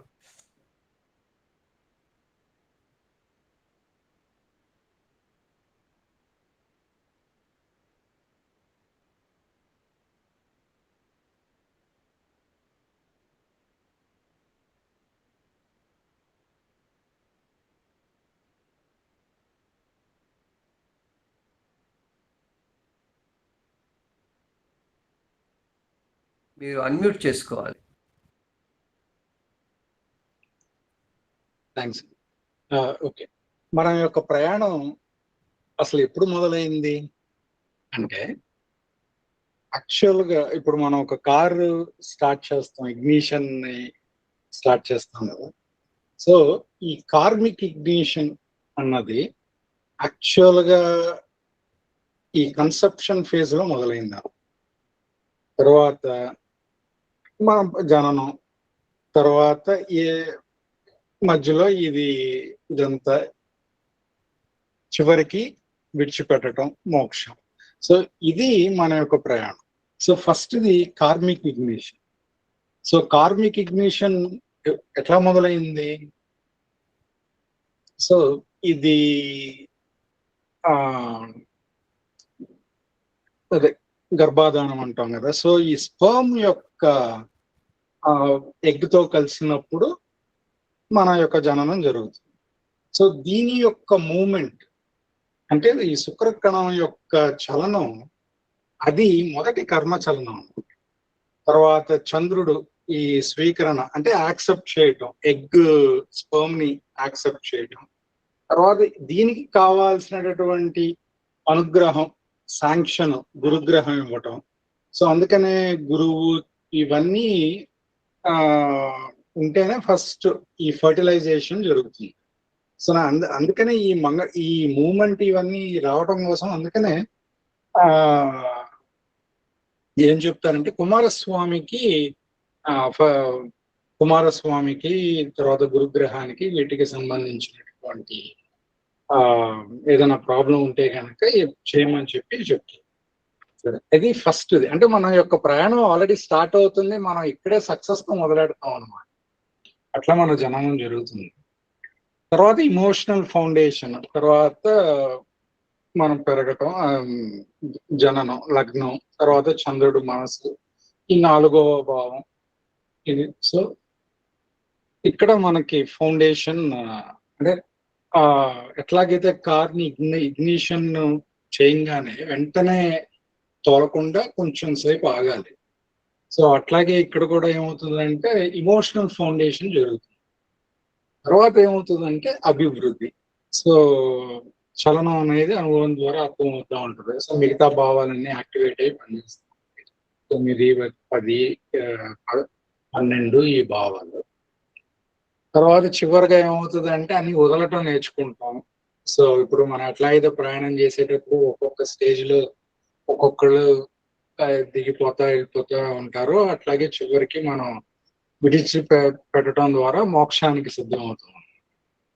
సరే, చివరికి మన చక్రం ఇదయ్యి మనం ఫైనల్ గా మోక్షం వైపుకి వెళ్తాం.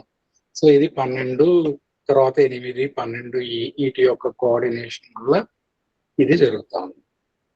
సరే, ఇది ఒక ఫిలసాఫికల్ గా శాస్త్రి గారు ఇదివరకు ఇచ్చిన టాపిక్ ని చేసుకొని చెప్తాం. సరే, అసలు మామూలుగా ప్రయాణాలకి సంబంధించిన ఇవన్నీ తెలిసిన విషయాలే, బట్ జస్ట్ ఒకసారి మళ్ళీ రిఫ్రెష్ చేస్తాం. ప్రయాణాలకు సంబంధించిన హౌసెస్ ఏంటి అంటే 3rd హౌస్ షార్ట్ ట్రిప్స్, తర్వాత డొమెస్టిక్ ట్రావెల్, ఇవన్నీ 3rd హౌసెస్ వస్తాయి. 9th హౌస్ పిలిగ్రిమేజ్, తీర్థయాత్రలు, విదేశాలకు వెళ్ళటం, దూర ప్రయాణాలు. తర్వాత 12వ ఇల్లు ఏంటంటే ఫారిన్ సెటిల్మెంట్, లాంగ్ స్టేస్, తర్వాత ఏకాంతానికి సంబంధించింది, తర్వాత ఇవన్నీ. సో ఐసోలేషన్ కి సంబంధించింది అంటే ఏంటి, చెరసాలకు సంబంధించింది కూడా ఇవన్నీ దీంట్లోకి వస్తుంది. సో 7th హౌస్ భార్యకు సంబంధించింది, బిజినెస్ ట్రావెల్స్. 4th హౌస్ ఇల్లు వదలటం, వేరే మారటం, ఇవన్నీ. సో 3rd షార్ట్ అయితే, 9th లాంగ్, 12th ఎర్త్. ఈ ప్రయాణాలని ఏ గ్రహాలు ఇండికేట్ చేస్తాయి? చంద్రుడు ఆ మూమెంట్ ని, చంద్రుడు ఫ్రీక్వెంట్ గా చేంజ్ అవుతాడు. సో ఒక ప్రయాణానికి కావాల్సిన అంటే కొన్ని ప్రయాణాలు ఇమోషన్ తో మనం కొన్ని చేయాల్సి వస్తుంది. సో అది రాహు ఫారిన్ ల్యాండ్స్ కి, వీసాస్ కి. తర్వాత జూపిటర్ గురుగ్రహం పిలిగ్రిమేజ్ కి, చదువు కోసం దూరం వెళ్ళటం, ఇవన్నీ. శుక్రుడు లగ్జరీకి సంబంధించిన ప్రయాణాలు. మెర్క్యూరీ బిజినెస్ కి, బుధుడు బిజినెస్ కి సంబంధించింది ఈ ప్రయాణాలు. శని భగవానుడు అంటే కార్య అంటే పని రిలేటెడ్ ప్రయాణాలు. సో రాహు మూన్ వస్తే గనక ఈ సడన్ ఫారిన్ ట్రావెల్కి వెళ్ళాల్సి రావడం. Jupiter 9th spiritual travel, Venus and 12th foreign travels enjoy, business trips మీద. తర్వాత దశ అంతర్దశాల ద్వారా కూడా ప్రయాణం యొక్క ఇండికేషన్స్ ని మనం తెలుసుకోవచ్చు. సో ప్రయాణం ఎప్పుడు జరుగుతుందంటే ఈ దశ కూడా యాక్టివేట్ అవ్వాలి, ట్రాన్సిట్స్ కూడా ట్రిగర్ చేయాలి. స్ట్రాంగ్ ట్రావెల్ దశాస్ ఏంటంటే రాహు మహాదశ, ఇది ఫారిన్ కి వెళ్ళటం. నాకు తెలిసిన మా ఫ్రెండ్ ఒక అతను ఇక్కడ ఉద్యోగం వదిలేసి ఫారిన్ వెళ్తాడు, ఎందుకంటే వాళ్ళ ఫ్యామిలీ మెంబర్స్ చాలా మందికి రాహు దశ ఇదైంది అనమాట. అందరికి ట్రిగర్ అవటం, ఫ్యామిలీతో రీలొకేట్ అవటం. అట్లాగే మూన్ మహాదశ ఫ్రీక్వెంట్ ప్రయాణాలు, జూపిటర్ మహాదశ లాంగ్ జర్నీస్ చెప్తాం. సార్ అసలు ఎందుకు చంద్రుడి యొక్క అంతర్దశ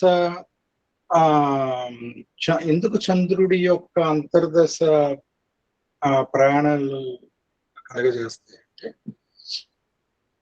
ఎందుకంటే చంద్రుడు movement, change of place, emotional tides, అంటే ఇవన్నీ ఫ్యామిలీ బాండేజ్, మన కంఫర్ట్ ని వెతుక్కొని వెళ్ళటం, ఇవన్నీ చంద్రుడికి సంబంధించినవి. కాబట్టి మనం న్యాచురల్ గా ఏమవుతాయంటే ఈ ప్రయాణానికి దారితీస్తాం. అంటే మనం ఒకసారి ఏంటంటే వర్క్ లో అలసిపోయి రిసార్ట్కి వెళ్ళి ఒక రోజు రిలాక్స్ అయ్యి వద్దాం అంటే అక్కడ చంద్రుడిది యాక్టివేట్ అవుతుంది. సరే, ఇటువంటి ట్రావెల్స్ చంద్రుడి యొక్క అంతర్దశ క్రియేట్ చేస్తుందంటే షార్ట్ రిఫ్రెష్ ట్రిప్స్.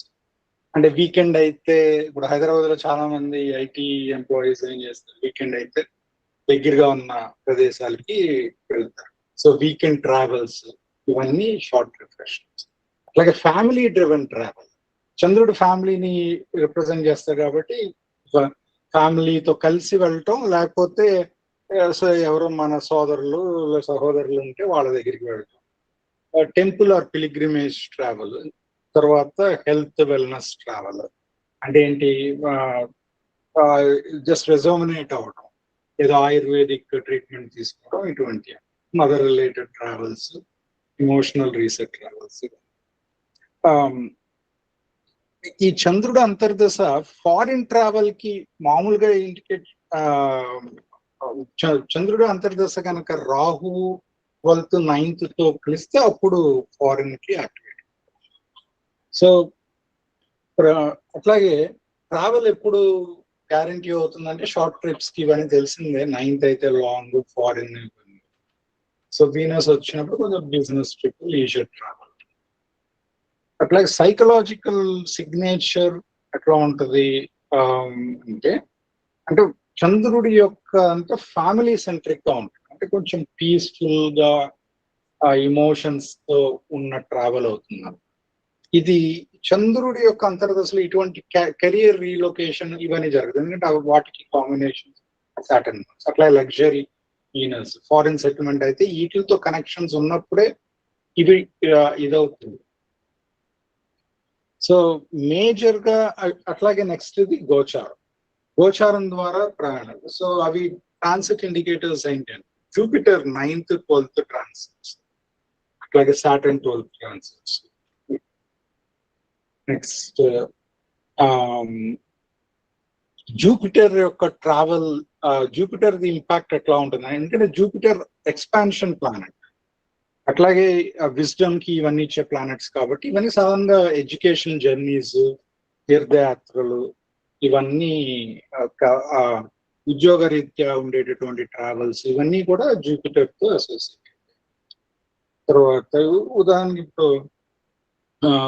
ఇప్పుడు జూపిటర్ యొక్క ట్రాన్సిట్, జూపిటర్ 3rd లో ట్రాన్సిట్ అవుతున్నాడు అనుకోండి, అంటే పని కోసం వెళ్ళటం, లేకపోతే సోదరులని కలవటం, చుట్టాలని కలవటం, ఇవన్నీ కూడా జూపిటర్ 3rd house ట్రాన్సిట్స్. అట్లా 7th house అంటే పార్ట్నర్ రిలేషన్, బిజినెస్ ట్రిప్స్ చేయటం, లేకపోతే వైఫ్ కి సంబంధించిన ఇవి అవ్వటం, ఇవన్నీ వస్తున్నారు. 9th ఎడ్యుకేషన్ రిలేటెడ్, 12th ఆశ్రమానికి వెళ్ళటం, లేదు ఒంటరిగా ఎక్కడికైనా వెళ్ళటం, ఇటువంటివన్నీ జూపిటర్ ఇదిలో జరుగుతాం. తర్వాత అట్లాగే అది ఏ రాశి ద్వారా వెళ్తుంది అన్నది కూడా ఇంపాక్ట్. అలాగే సజిటారియస్ ధనుసు రాశి అయితే foreign travels, Pisces spiritual travels, Gemini అయితే వర్క్ షాప్స్ అటెండ్ అవ్వటం ఇవన్నీ. తర్వాత ఎక్వైరియర్స్ అంటే లెర్నింగ్ సంబంధించింది ఇవంతా జెమినీలో ఉన్నాయి. అట్లాగే ఇవి క్యాప్రికాన్ అయితే కెరియర్ డ్రివెన్. ఇదంతా కాలపురుష ప్రకారం లాజికల్ గా చేస్తుంది. తర్వాత ప్రయాణాలు ఎట్లా డిఫరెంట్ టైప్స్ ఆఫ్ ప్రయాణాలు ఉంటాయి కదా. సో షార్ట్ ట్రిప్స్ కి, అట్లాగే లాంగ్ ట్రిప్స్ కి higher education, 9th 12th connect అయితే వీసాకి, ఫారిన్ లాంగ్ స్టే, ఇమిగ్రేషన్ ఇవన్నీ వస్తుంది. అట్లాగే రిసార్ట్స్ కి వెళ్ళటం, హనీమూన్, ఇవన్నీ శుక్రుడికి సంబంధించినవి. ఆ పని ద్వారా సాటర్న్ కనెక్ట్ అయినప్పుడు లాంగ్ టర్మ్ అసైన్మెంట్స్ కి అబ్రాడ్ వెళ్ళటం, ఇవన్నీ కూడా సాటర్న్ రిలేటెడ్ ట్రావెల్స్. అంటే ఏదో ఒక బాధ్యత ఉంటుంది సాటర్న్ వచ్చిన. అలాగే టైమింగ్ ఏంటంటే 3rd 9th యాక్సిస్ యాక్టివేట్ అవ్వడం. తర్వాత ఈ రాహు అండ్ 12th దశ ట్రాన్సిట్ అలైన్మెంట్, నవాంశ కూడా చెప్పడం, ఫారిన్ స్టేట్ ఎస్పెషల్. తర్వాత అట్లాగే ఫారిన్ జాబ్ ఆపర్చునిటీ ఎగ్జాంపుల్స్ చూసారు. రాహు అంతర్దశ జూపిటర్ 12th మీద వెళ్ళడం. అట్లా సడన్ బిజినెస్ ట్రిప్, మెర్క్యూరీ అంతర్దశ, అలాగే లగ్జరీ వెకేషన్. అట్లా ఇప్పుడు దాకా మనం హారోస్కోప్ ఇవి మాట్లాడాం. ఇప్పుడు ముహూర్తం కూడా ఇంపాక్ట్. శాస్త్రి గారు మంచి పీడిఎఫ్ ఇచ్చారు. సో హారోస్కోప్ డయాగ్నోస్టిక్ అయితే ముహూర్తం అనేది ప్రిస్క్రిప్టివ్, ఇది ప్రివెంటివ్. కాబట్టి మంచి ముహూర్తం ఎంచుకోవటం. ఎస్పెషల్ ఇప్పుడు ఫర్ ఎగ్జాంపుల్ డే నక్షత్ర కాంబినేషన్ లో ఏమవుతుంది మనకి, యమకంఠం అన్నది ప్రయాణానికి సంబంధించిన ఇది ప్లే చేస్తుంది. సో ఏవేమి నక్షత్రం ఆ రోజు ఉన్న combination, Sunday Magha, Monday Vishakha, so ఇవన్నీ కాంబినేషన్స్ వచ్చినప్పుడు కొంచెం ప్రయాణాలు జాగ్రత్తగా చేయాలి.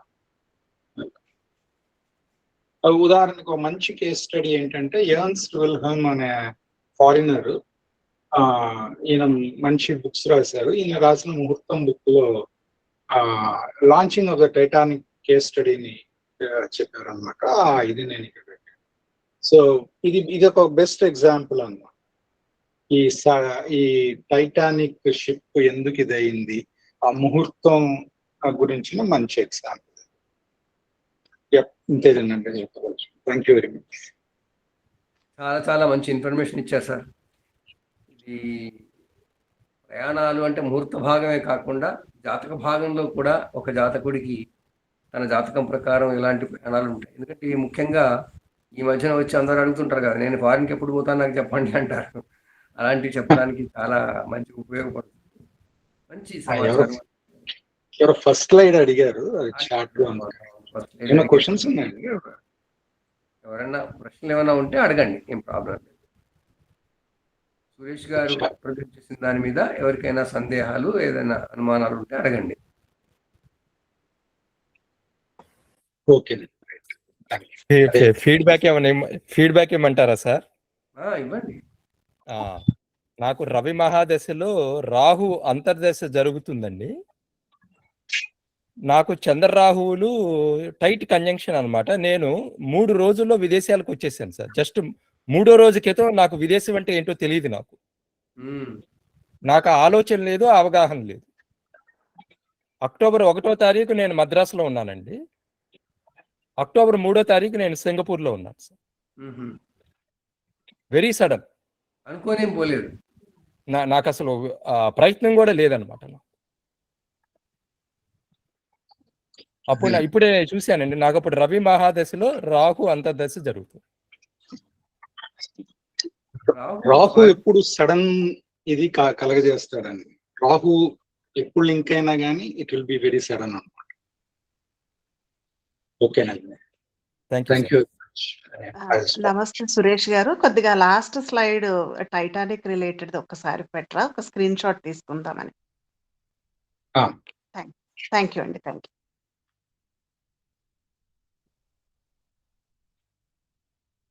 ఓకే, థ్యాంక్ యూ అండి, తీసుకున్నాను. Thank you. సార్ గురుగారు నరసింహ గారు ఏదో చెప్దాం అనుకుంటున్నారు. నేను నరసింహాచారి గురుగారు నమస్కారం. అయ్యా చెప్పండి. 2 పరిహారాలు చెప్తాను గురుగారు. ఒకటి ఏంటంటే మా అనుభవంలో చెప్తున్నాం గురుగారు. మామూలుగా అన్ని చెప్పారు కదా, ఇవన్నీ ముహూర్తాలు అన్ని చెప్పారు. అయితే ముహూర్తాలు లేకుండా టికెట్ చేసుకుంటారు యుఎస్ వెళ్ళడానికి. అప్పుడు పరిస్థితి ఏంటి, జ్యోతిష్యం పరిస్థితి అంటే మేము 2-3 పరిహారాలు చెప్పాము. ఏంటంటే పురుషుడైతే ఒక జంజం అండి, గాయత్రి, తర్వాత వస్త్రాలు, అంగవస్త్రాలు, తర్వాత ఒక్క అండి. ఒక్క అంటే గణపతి యొక్క సూచిస్తుంది. అది కనుక ఇంట్లో పెట్టుకొని దాన్ని పూజించి మామూలుగా ఈ వస్త్రాలు, ఆ గణపతి, గాయత్రి తీసుకెళ్లి ₹1 కాయిన్ తీసుకెళ్లి బయట ఎవరింట్లో పెట్టడం.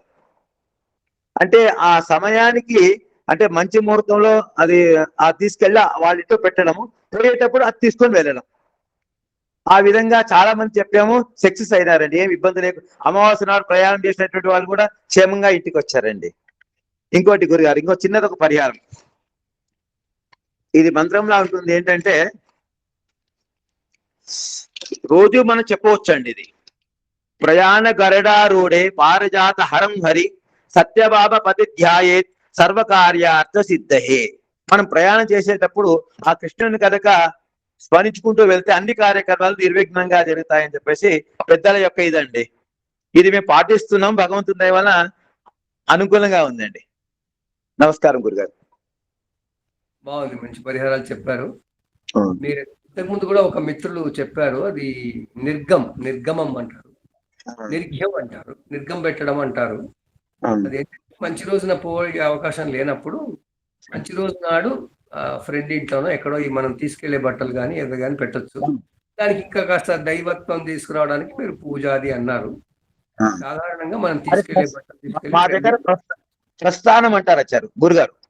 ప్రస్థానం అంటారు, ఆ ప్రస్థానం మూట అంటారు. అది ప్రస్థానం పెట్టి బయలుదేరండి, కార్యక్రమం బాగుతుంది అని చెప్తారు గురుగారు. నమస్కారం గురుగారు. ధన్యవాదాలు, మంచి విషయాలు చెప్పారు. ఇంకా మిత్రులు ముందుకు రండి, చెప్పండి, మాట్లాడండి. నమస్తే అండి. ఏం తెలీదు, మా నాన్నగారు మాత్రం ఇట్లా ఏదైనా ప్రయాణం చేయాల్సి వస్తే ఒక కప్పు పెరుగులో ఒక 5 స్పూన్లు చక్కెర కలిపి తినిపించేవాళ్ళు మా అందరి చేత. అదొక్కటి నాకు తెలుసు, అంతే, ఇంకా మిగతాదేం తెలియదు. చాలా మంచిది కదమ్మా, ఇది అందరికీ మంచి మాట. హాయిగా ప్రయాణం బాగాలేకపోతే హాయిగా పెరుగు పంచదార తినిపోతే మంచిదే కదా. బాగుంది, మంచి అది పరిహారం. గురువు గారు, ఇట్ రిమైండ్స్ మీ, ఇక్కడ మా దగ్గర తమిళ్ వాళ్ళు ఉన్నారు. వాళ్ళు చేసేది ఏంటంటే ఇంట్లో నుంచి ప్రయాణం, అందులో స్పెషల్లీ దూర ప్రాంతాలకు వెళ్ళి కొంతకాలంగా ఇల్లు తాళం పెడతాం అనుకున్నప్పుడు ప్రతి గుమ్మంలో, ఇంట్లో ఉన్న అన్ని గడపల్లోనూ, ఇంట్లో ఉన్న ప్రతి ద్వారం దగ్గర కూడా కొంచెం పెరుగన్నం కలిపి పెట్టడం. అదేంటంటే ఇల్లు ఖాళీగా ఉండకుండా ఇంట్లో ఆహారం సమృద్ధిగా ఉంది. కారణం నాకు కరెక్ట్గా తెలీదు, కానీ వాళ్ళు ఎప్పుడో పెద్ద ఆవిడ ఉన్నారు, ఒక 86 years ఆవిడ చెప్పారు. నేను అప్పటి నుంచి ఒక 10 ఏళ్ల నుంచి అది చేస్తూ ఉన్నాను. కారణాలు నాకు తెలియదు దాన్ని. ఇప్పుడు మనం జ్యోతిర్వాణి ద్వారా కారణాలే తెలుసుకోవాలి. అదే కారణం అండి గురువు గారు. పెళ్లి కూతుర్ని అంపకాలు చేసేటప్పుడు పెరుగన్నం పెట్టి ఆ ఎంగిలి చెయ్యిని గుంజకో అదే పైన దూలానికి అంటిస్తారు. అది ఒక కారణమేమో, పెరుగన్నం పెట్టి పంపించడం ఆనవాయితీ. అవును. ఇంకా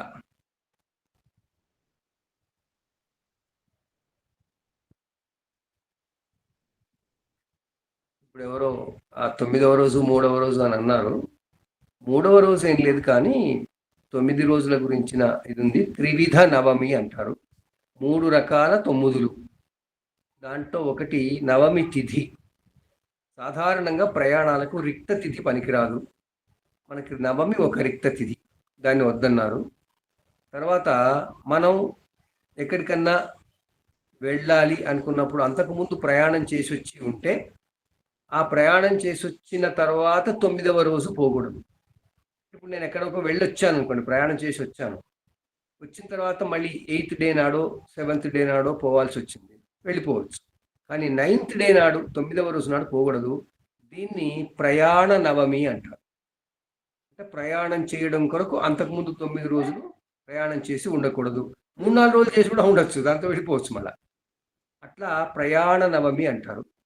రెండవది ఏంటంటే ఎక్కడికన్నా మనం ప్రయాణం మీద వెళ్ళిపోయి మళ్ళీ మన ఇంటికి రావడానికి 9వ నాడు రాకూడదంట. అంటే మన ఇంటి నుంచి ప్రయాణం ఆరంభించి వెళ్ళిపోయిన తర్వాత మళ్ళీ 9వ నాడు ఆ ఇంటికి రావద్దని. 9వ నాడు రావచ్చు, 10వ నాడు రావచ్చు, 4వ నాడు రావచ్చు, 5వ నాడు రావచ్చు, కానీ 9వ నాడు మాత్రం రాకూడదు. ఇలా దాన్ని ప్రవేశ నవమి అంటారు. సో ప్రయాణ నవమి, ప్రవేశ నవమి, ప్రత్యక్ష నవమి. ప్రత్యక్షం అంటే కాలమానం ప్రకారం మనకి ఇవాళ 9వ రోజు, అంటే సూర్యుడికి చంద్రుడికి మధ్యన ఉన్న దూరం 12 108 డిగ్రీల దూరం ఒకటి. తర్వాత శుక్లపక్షం ముందు కానీ కృష్ణపక్షం ముందు కానీ నవమి అంటే రిక్త తిథి. సో రిక్త తిథి నాడు ప్రయాణం చేయొద్దు అని ఈ 3 విధాల నవములు చెప్పారు. దీన్ని త్రివిధ నవమి అంటారు. మనకి చాలా వరకు 9వ నాడు పోకూడదు, 9వ నాడు చేరకూడదు అని చాలా మంది రెగ్యులర్గా అంటుంటారండి. 9వ నాడు చేరకూడదు, 9వ నాడు వెళ్ళకూడదు, అలా చెప్తూ వస్తుంటారు. ఆ 9కి నవగ్రహాలు ఉన్నాయి, కానీ ఏదో మొత్తానికి వాళ్ళు ఆ లింక్ పెట్టి చెప్పారు.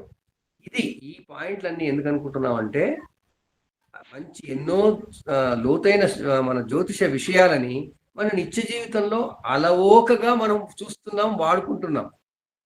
ఆ వాడుకుంటున్న విషయాలే మనం ఇలాంటి మీటింగ్ ద్వారా అందరం తెలుసుకుంటున్నాం. అందరికీ ఏదో ఒకటి డెఫినెట్గా తెలుసు, కానీ అది ఇది అని తెలియకపోవచ్చు, కానీ ఏదో సంబంధంగా ఉంటుంది. మనకు అలాంటి విషయాలు తెలుసుకోవడానికి ఈరోజు వీలు కలుగుతుంది. ఇంకా ఎవరైనా మీరు ఏదైనా విషయాలు ఉంటే చెప్పండి. అవి మీ అనుభవాలు కావచ్చు, మీకు పెద్దవాళ్ళు చెప్పినవి కావచ్చు, ఏవైనా కావచ్చు, చెప్పండి.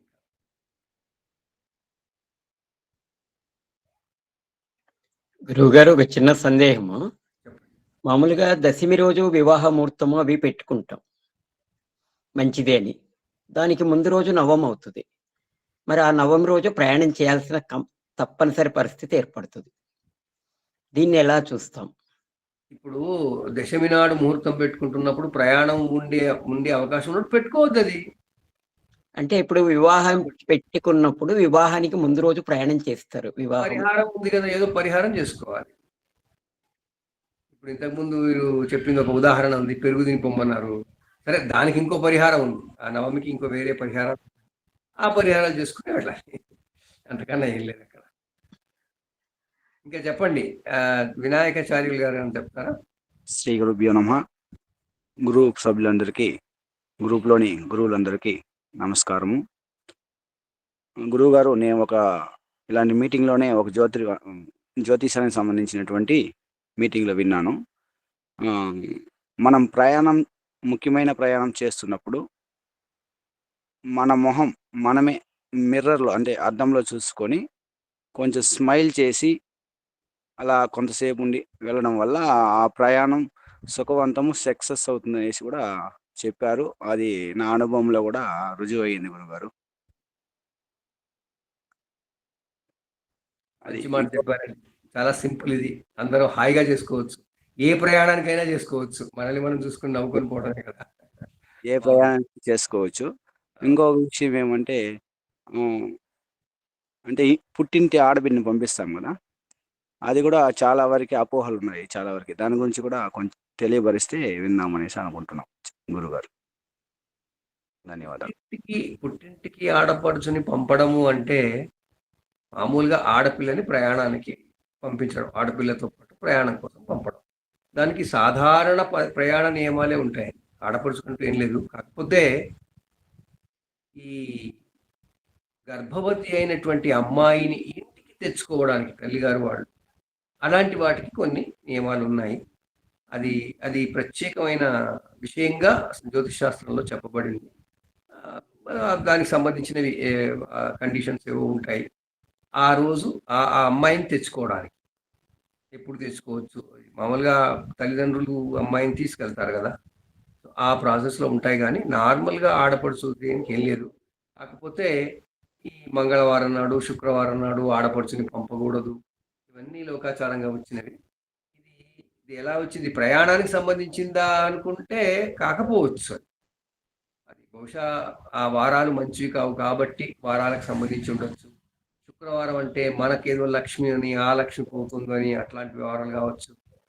ఏది ఏమైనా ఇవి కొంచెం జ్యోతిషాన్ని ఎక్కువ ఉపయోగించుకుంటూ తయారైనటువంటి ఆచారాలు ఇవి.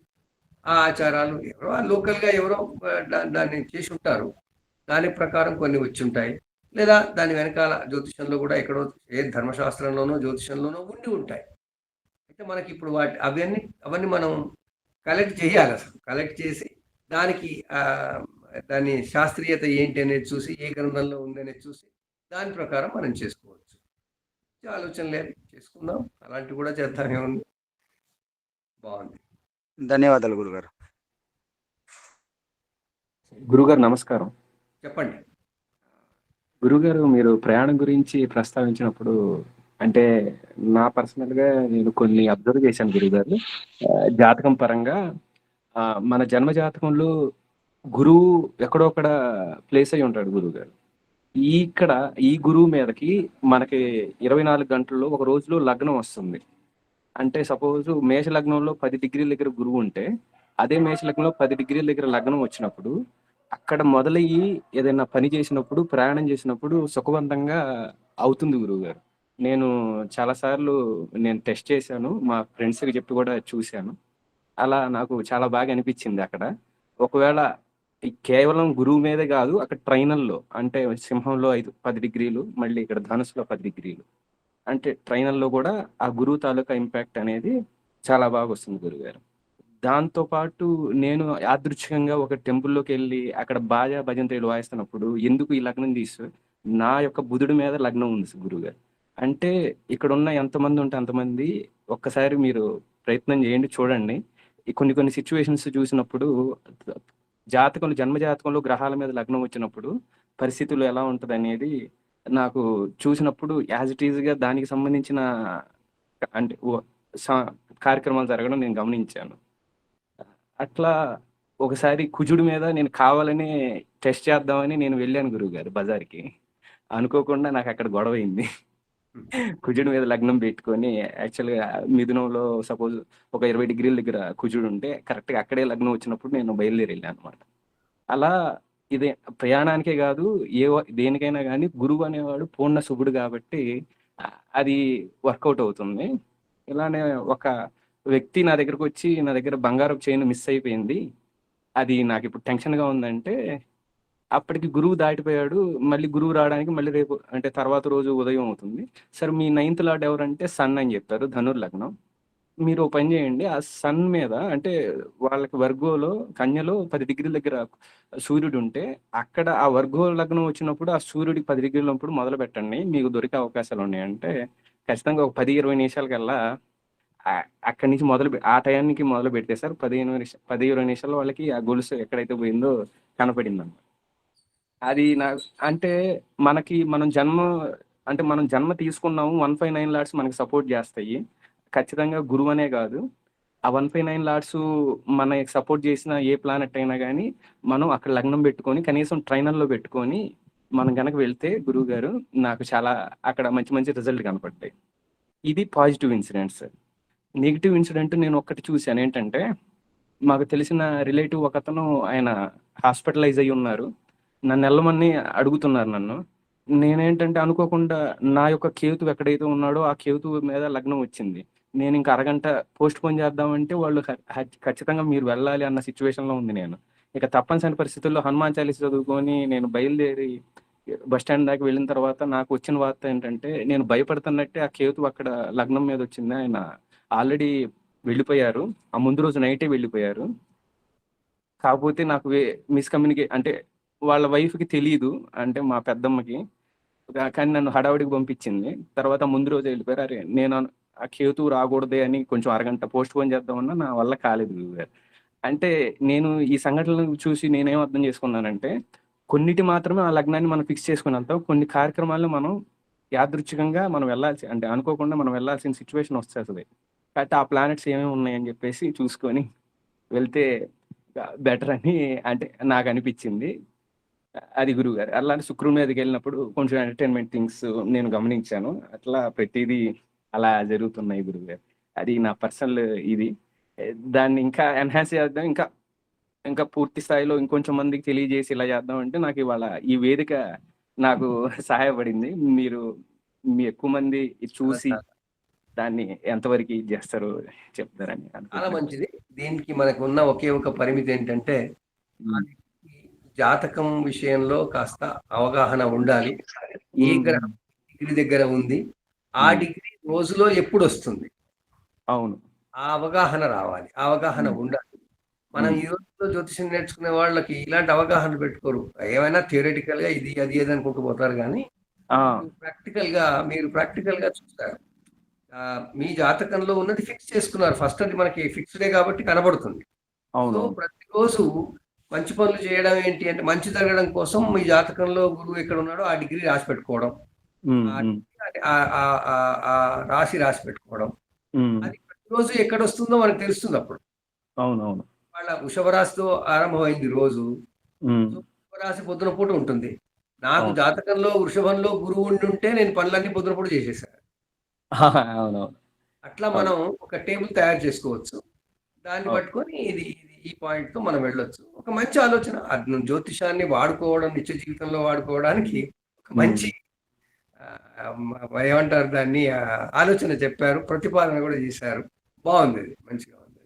అది ఓన్లీ అది లగ్నం యొక్క ట్రాన్సిట్ దీనికి ఒక్క అంటే ఏంటే సార్, ఇప్పుడు జాతకంలో ఏ గ్రహమైనా గ్రహ స్ఫుటం ఏదైతే ఉందో ఆ స్ఫుటం డైలీ టైంలో ఎప్పుడు వస్తుంది.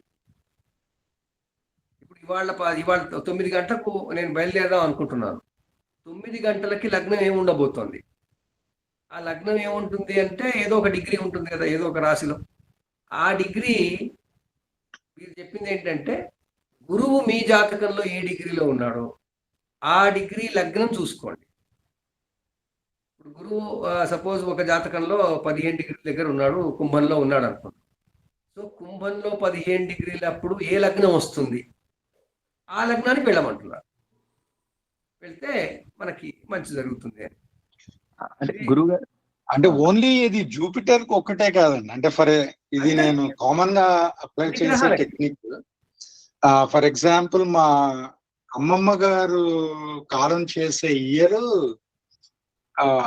ఈ టైం ఫ్రేమ్ ని ఫిక్స్ చేయడానికి, అంటే ఈ ఇయర్ కొంచెం ఇదిగా అనిపించినప్పుడు లాంగివిటీ క్యాలిక్యులేషన్ లో ఆ డిగ్రీస్ ని బేస్ చేసుకొని కొంచెం నారో చేసాం అనమాట ఇయర్ లో ఎప్పుడు అది.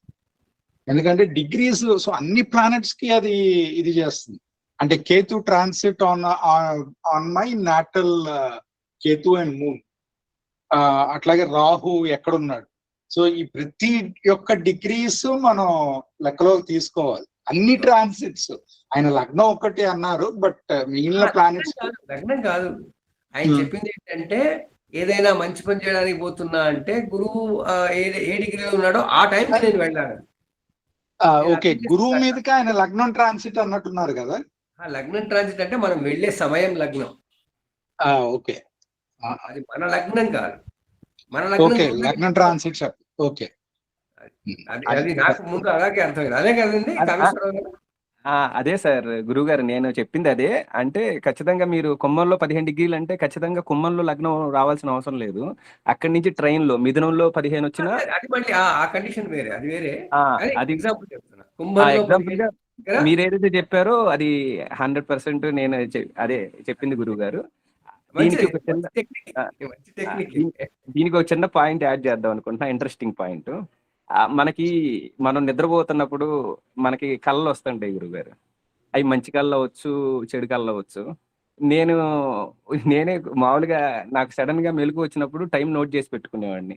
నోట్ చేసి పెట్టుకొని ఈ లగ్నం అంటే ప్రెసెంట్ అప్పుడు ప్రశ్న చాట్ అంటే ఓపెన్ చేస్తే లగ్నం చూస్తే ఆ ట్రాన్సిట్ అంటే బ్యాడ్ ఇన్సిడెంట్స్ వచ్చినప్పుడు రాహు మీద లగ్నం రావడం కానీ, అది నాటల్ కానివ్వండి, ట్రాన్సిట్ కానివ్వండి, మార్స్ మీద రానివ్వండి.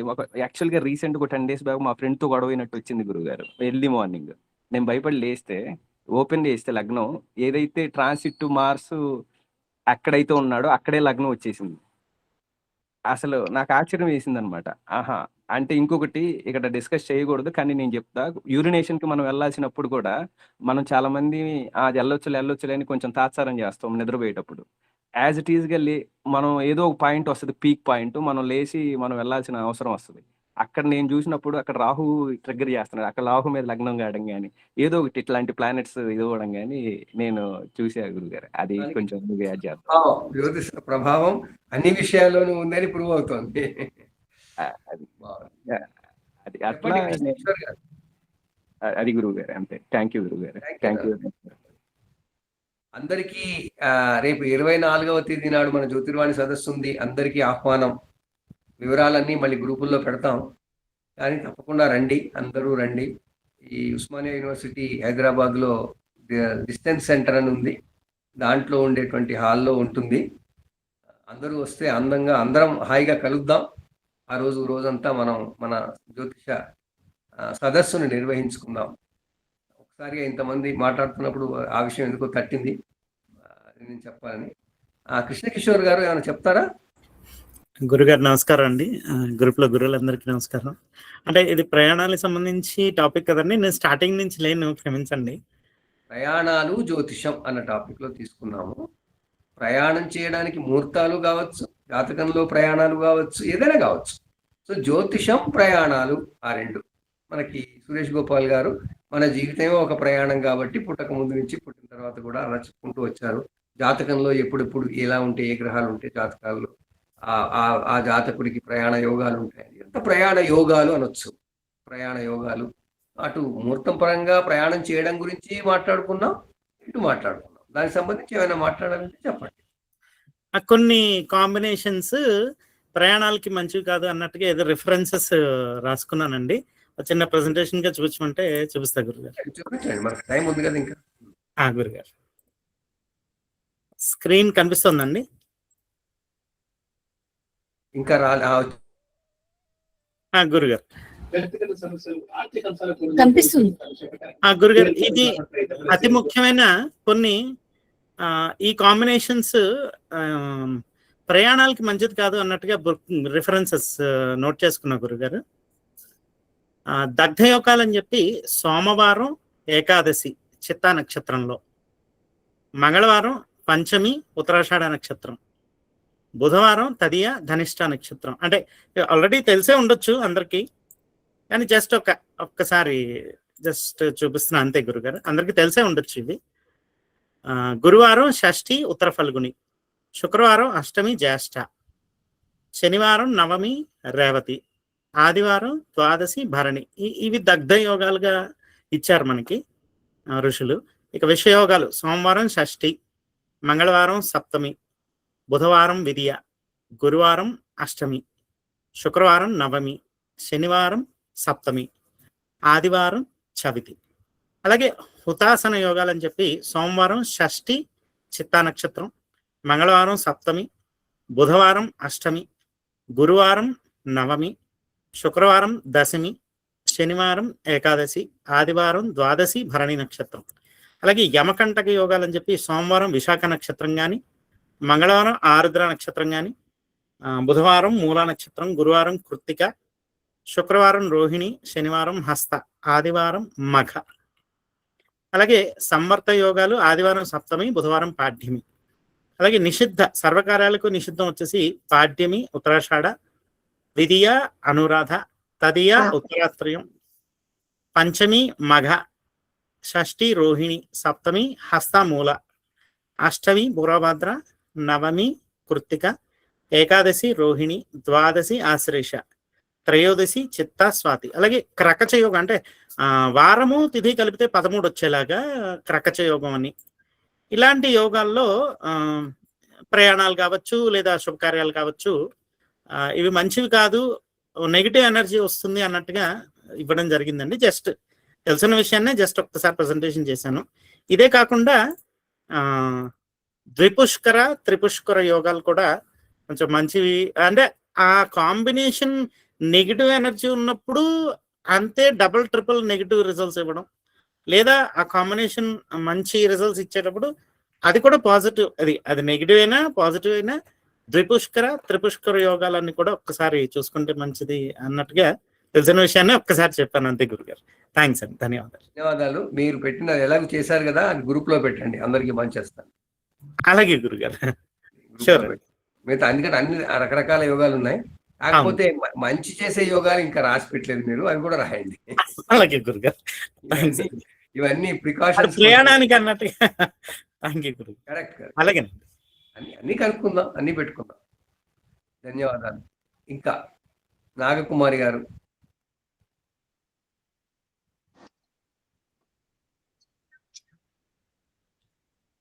ఓం శ్రీ గురుభ్యో నమః. ప్రయాణము అంటే ముందుగా మనకి చెప్పుకునేది ప్రయాణకారక గ్రహంగా చంద్రుని చెప్పుకుంటాం. సో బహుశా ఈ చంద్రుడు భావోద్వేగాలకు అంటే చంద్రమా మనసో జాతః అన్నారు కదా, బహుశా ఆడపిల్లలు ముఖ్యంగా అమ్మలు చెప్పినట్టు పెళ్ళిళ్ళయి అంపకాలు చేసేటప్పుడు పెరుగన్నం పెట్టి తప్పనిసరిగా పెరుగన్నం పెట్టి పంపిస్తారు. ఆ పెరుగుకి కారక గ్రహం చంద్రుడు. సో అమ్మాయిని పుట్టింటి నుంచి పంపించేప్పుడు నేను అనుకోవడం బహుశా ఏదో ఒక కారణం ఉంటే ఇంకో 2 రోజులు ఉంచుకోవచ్చు కదా అని శుక్రవారం వద్దు మంగళవారం వద్దు అన్నారేమో బహుశా. సో ఈ చంద్రుడు కారక గ్రహం కాబట్టి చలిమిడి అని పెట్టి పంపిస్తారు అమ్మాయి వెంట. ఇవన్నీ ప్రయాణాల్లో తప్పనిసరి. సో ఎక్కడికన్నా ప్రయాణానికి వెళ్తుంటే పరగడుపున ఏమీ తినకుండా వెళ్ళొద్దు అని చెప్తారు. ఒక చిన్న బెల్లం ముక్కైనా తిని వెళ్ళాలి. బహుశా అది కూడా ఇలాంటిదే అయి ఉండొచ్చు. అన్నిటికన్నా ముఖ్యంగా ఇంటి నుంచి బయలుదేరి వెళ్ళేటప్పుడు అమ్మాయిలైనా అబ్బాయిలైనా మనమైనా ఎవరైనా తల్లిదండ్రులు ఉంటే వాళ్ళకి కాళ్ళకి దండం పెట్టి వెళ్తే చాలా మంచిది.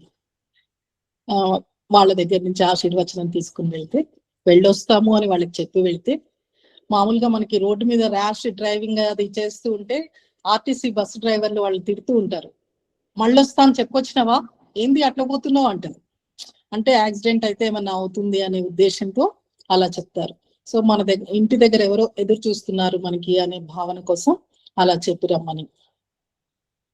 ఇంకా అన్నిటికన్నా ముఖ్యంగా నేను గమనించింది ఏంటి అంటే, మన జాతక చక్రంలో కనుక చతుర్థంలో గురువు ఉంటే వాళ్ళకి సాధారణంగా ప్రయాణాల్లో ఇబ్బందులు ఉండవు, ప్రయాణ సౌఖ్యం ఉంటుంది. అంటే వాళ్ళు వెళ్ళి రిజర్వేషన్ చేసుకుంటే కూడా సీటు చక్కగా దొరుకుతుంది వాళ్ళకి. సో అలాంటిది ఒకటి. ప్రయాణ భావాలు ఇంకా చెప్పుకుంటాం, దగ్గర ప్రయాణాలు, తృతీయ భావం, సప్తమ భావం, నవమ భావం, వ్యయ భావం, వీటిని ప్రయాణ భావాలుగా చెప్పుకుంటాం మన జ్యోతిషానికి వచ్చినట్లయితే. ఇంకపోతే మిత్రులు ద్విపుష్కర యోగం త్రిపుష్కర యోగం అని చెప్పారు.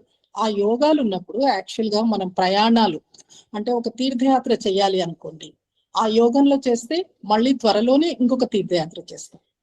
ఆ యోగంలో మన పేరెంట్స్ ఎక్కడో దూరంగా విలేజ్ లో ఉన్నారు, వాళ్ళని చూడడానికి వెళ్ళామనుకోండి, మళ్ళీ ఏదో ఒక సందర్భం వస్తుంది, మళ్ళీ వెళ్ళి వాళ్ళని చూస్తాం. అది రిపీట్ అవుతుంది మనం చేసిన పని. సో ఇలాంటి ప్రయాణాలు చేయగలిగితే మంచిది. ఏదో ఇంకొక చోటుకి వెళ్ళి ఎవరికో సహాయం చేశాము, ఏదో వృద్ధ శరణాలయంకో ఎక్కడికో వెళ్ళాము, సో అది మళ్ళీ చేస్తాం. ఆ భావన అది అన్నమాట. సో ఇలాంటి ప్రయాణాలు చాలా ముఖ్యమైనవి. మన జీవితంలో ప్రయాణం లేకుండా గడవదు అసలు. సో ఈ ప్రయాణాలు చేసేప్పుడు మంచి చెడు అనేది ఎంపిక తప్పనిసరిగా చేసుకోవాలి.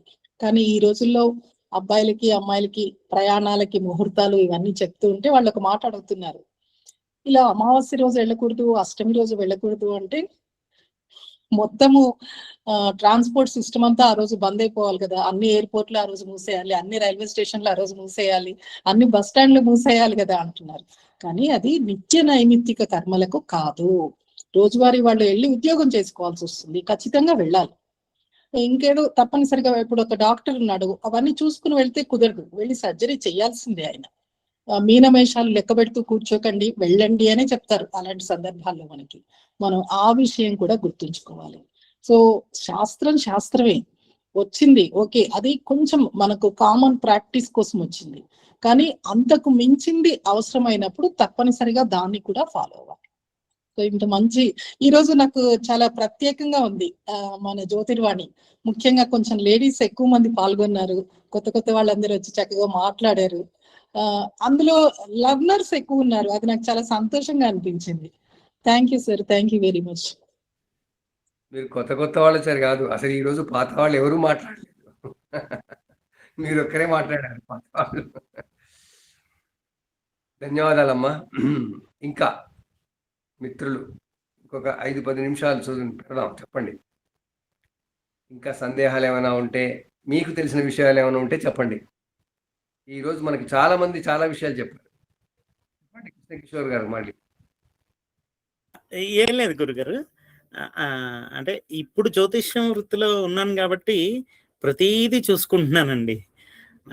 కానీ నాకు ఇది పాజిటివ్ గానే వస్తున్నాయండి రిజల్ట్స్. అంటే ఫర్ ఎగ్జాంపుల్ మా అమ్మాయికి ఏదో ఎగ్జామ్ ఫీజు కట్టాలను, అబ్బాయికి ఎగ్జామ్ ఫీజు కట్టాలను, ఖచ్చితంగా మంచి రోజు చూసుకోవడం, మంచి హారర్ చూసుకోవడం, దుర్ముహూర్తం లేకుండా, వర్జన్ లేకుండా ఇట్లా చేస్తుంటే రిజల్ట్స్ వస్తున్నాయి గురుగారు. అంటే పాజిటివ్ రిజల్ట్స్ వస్తున్నాయి, ఖచ్చితంగా వస్తున్నాయి.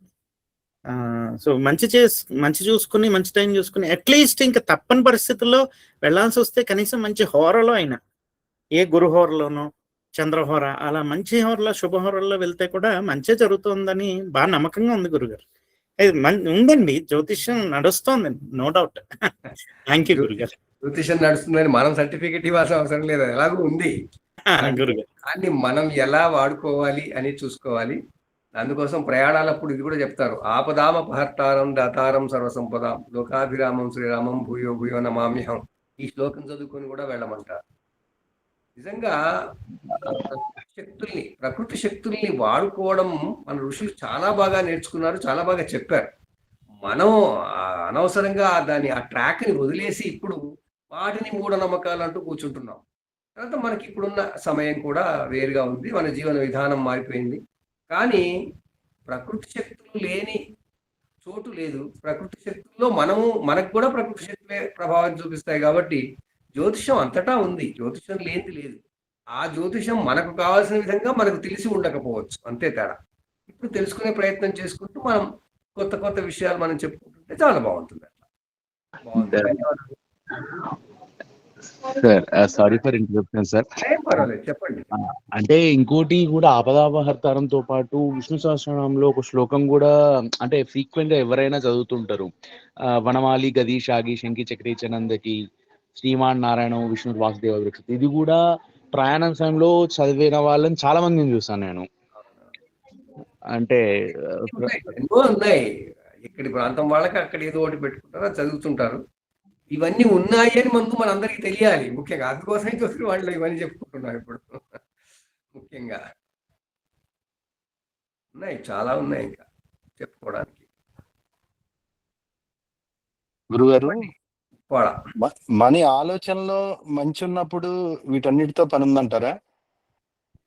ఆలోచనలతో అసలు మంచి ఆలోచన వచ్చిందంటేనే మీకు మంచి జ్యోతిష్యుల ప్రభావం ఉన్నట్టు కదా. మనం ఇవన్నీ చూసుకొని వెళ్ళాలంటారా? జ్యోతిష్యుల ప్రభావం అనుకూలంగా ఉన్నప్పుడే మంచి ఆలోచన వస్తుంది. ఇంకా అప్పుడు ఆటోమేటిక్గా అంతా మంచిగున్నట్టే కదా. అవును, అది నా సందేహం గురుగారు. శ్రీలక్ష్మి గారు చెప్పండి అమ్మా. సభకు నమస్కారం అండి, పెద్దలందరికీ నమస్కారం. ఇది నాకు తెలిసిన ఒక చిన్న విషయం షేర్ చేసుకుందాం అనుకుంటున్నాను. ప్రయాణంలో ఆపదలు ఏవి కలగకుండా ఉండటం కోసం మార్గబంధు స్తోత్రం అనేది మా బాబాయ్ గారు చెప్తూ ఉండేవారండి. ఆ ఏమీ లేకపోయినా సరే కేవలం మార్గబంధు నమో నమః అంటూ ప్రయాణం చేస్తే గనక ఆ ప్రయాణం సుఖంగా జరుగుతుందని, ఎటువంటి ఆపదలు కలగవని అని మా బాబాయ్ గారు చెప్తుండేవారు. ఇంకొక విషయం ఏంటంటే, విదేశీ ప్రయాణాలు చేసేటువంటి పిల్లలు అంటే ఇక్కడ ఇండియాలో తమ తల్లిదండ్రుల్ని ఇంటిని వదిలి దూరంగా వెళ్ళే పిల్లలు తిరిగి మళ్ళీ క్షేమంగా ఆ ఇంటికి వస్తూ పోతూ ఉండటం కోసం, లేదా స్థిరంగా రావటం కోసమైనా సరే వాళ్ళు గడప దాటే ముందు వాళ్ళ సూట్ కేస్ కానీ అవి బయట పెట్టి గడపకు నమస్కారం చేసి తిరిగి మళ్ళీ క్షేమంగా మా ఇంటికి మమ్మల్ని రప్పించమని చెప్పి ప్రార్థన చేసి గడప దాటడం అనేది కూడా ఒకటి పెద్దల ద్వారా నాకు తెలిసిందండి. సో ఈ విషయం మీతో షేర్ చేసుకుందామని చెప్తున్నాను.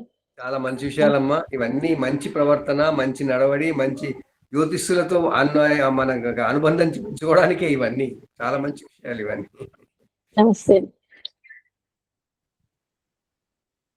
ఇంకా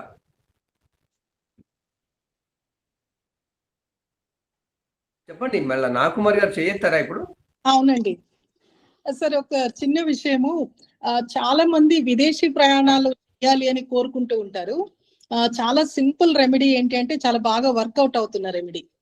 వాళ్ళు మార్నింగ్ పూజ చేసేటప్పుడు పూర్తయిన తర్వాత ఎప్పుడో కూర్చుని ఒక్క 2 నిమిషాలు ఫ్లైట్ టేక్ ఆఫ్ అవుతున్నట్టుగా ఊహించుకోవాలి. వాళ్ళ ఫ్లైట్ లో ఉన్నట్టుగా, ఫ్లైట్ టేక్ ఆఫ్ అవుతున్నట్టుగా. అదే విధంగా ఇంకొక రెమెడీ ఏంటి అంటే, ఇప్పుడు విదేశాల్లో ఉన్న వాళ్ళు ఎవరైనా ఇబ్బందులు పడుతుంటే, ఉద్యోగం లేక, ఏదో రావాలనుకుని రాలేక ఇలాంటి ఇబ్బందులు ఏదైనా ఉంటే, వాళ్ళు ఫ్లైట్ ల్యాండ్ అవుతున్నట్టుగా ఊహించుకుంటే చాలా మంచి ఫలితాన్ని ఇస్తుంది. అదొకటి చెప్దాం అనుకున్నాను.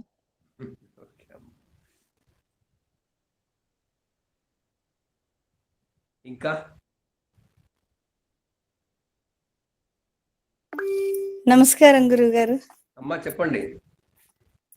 అంటే ఇప్పుడు మనకి ఈ ఉద్యోగాల విషయంలో కానీ, చదువుల విషయంలో, ఎగ్జామ్స్‌కి వెళ్ళే విషయంలో గట్రా ఏవైనా ఇంటర్వ్యూలు అటెండ్ అవ్వాల్సిన విషయంలో అన్ని హోరాలు, తిథులు, నక్షత్రాలు, వారాలు ఏమీ మనకి ఉపయోగకరంగా, మనకు అనుకూలంగా లేవనుకోండి గురుగారు.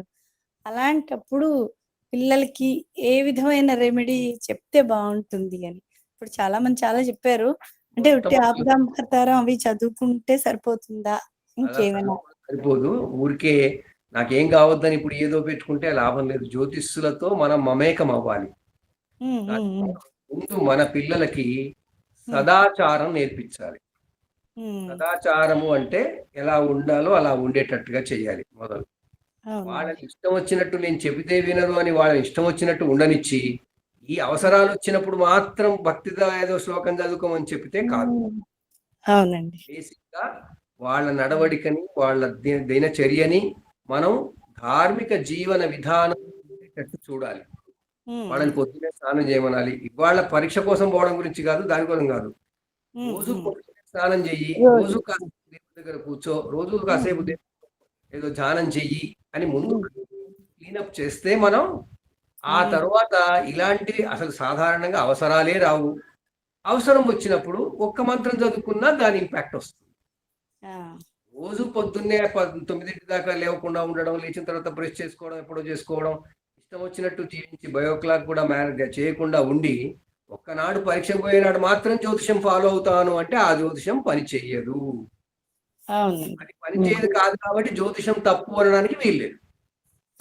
జ్యోతిషం పని చేయాలి అంటే జ్యోతిష్యులకు తగ్గట్టుగా మనం ముందు మనం దానికి అనుబంధం అయ్యి ఉండాలి ఎప్పుడు. అందువల్ల అది రెగ్యులర్ గా ఉంటుంటే ఈ జ్యోతిషం ఆటోమేటిక్ గా పనిచేస్తుంది. జ్యోతిషం మన కోసం ఒక పెద్ద ఫెసిలిటీ కాదు. అది స్పెసిఫిక్ ఫెసిలిటీ కాదు. ప్రత్యేకమైన సౌకర్యం కాదు. అది మొత్తం మన జీవన విధానంలో ఉండాలి. జ్యోతిష్యులతో మనకి సంబంధం మంచిగా ఉండాలి. ఆ సంబంధం అదే అండి. అంటే మనం మంచి నడవడిక ఉన్నప్పుడు మనం ఎప్పుడు ఏ రకమైన హోరాలో, ఏ రకమైన తిథుల్లో ఏ పని చేసినా సరే కూడా అది ఎంత మనకి బాగున్నా ఒక్కసారి మనకి వస్తుంది. అది కరెక్ట్ గా పని కాకుండా ఉండాలని ఏం లేదు. పని అవుతుంది, తర్వాత అవుతుంది పని. డబ్బులు ఉన్నాయి, దానికి ఎఫ్డి వేయాలి. ధన్యవాదాలు. పిఎఫ్ అకౌంట్ లో డబ్బులు ఉన్నాయి, దాంతో ఎఫ్డి వేయాలి. అది అంటే ఇప్పుడు ఉండాల్సింది మీ పిఎఫ్ అకౌంట్ లో రామా గారు మ్యూట్ చేసుకోండి. రామా గారు మ్యూట్ చేసుకోండి. సరే, మరి మనం మంచి విషయాలు చాలా వరకు చెప్పుకున్నాం. ఇతివృత్తం ప్రయాణాలు జ్యోతిషమైన మన జ్ఞాన ప్రయాణంలో ఎన్నో విషయాలు చెప్పుకున్నాం. చాలా చాలా ధన్యవాదాలు. ఇంతమంది పార్టిసిపేట్ చేసినందుకు అందరూ కూడా మరొకసారి చెప్తున్నాను.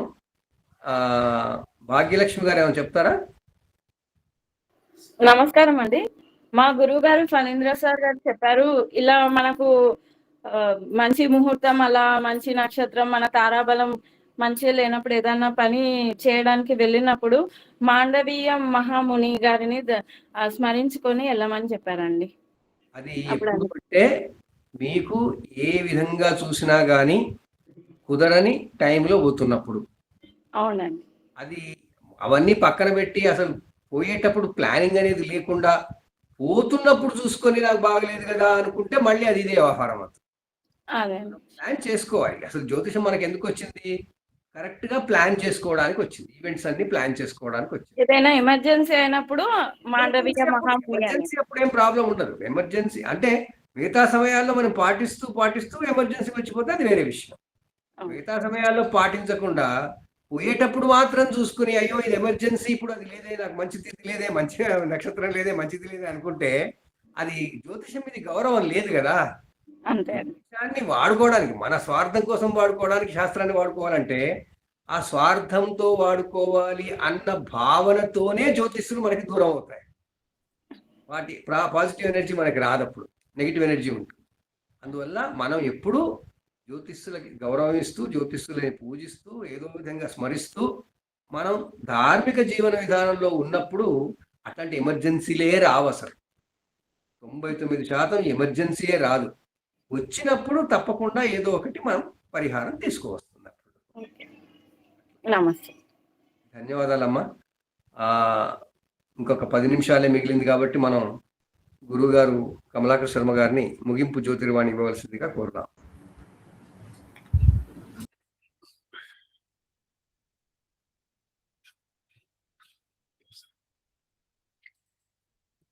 యోదేవ సవితాస్మాకం ధియో ధర్మాదిగోచరాః ప్రేరయేత్ తస్యేత్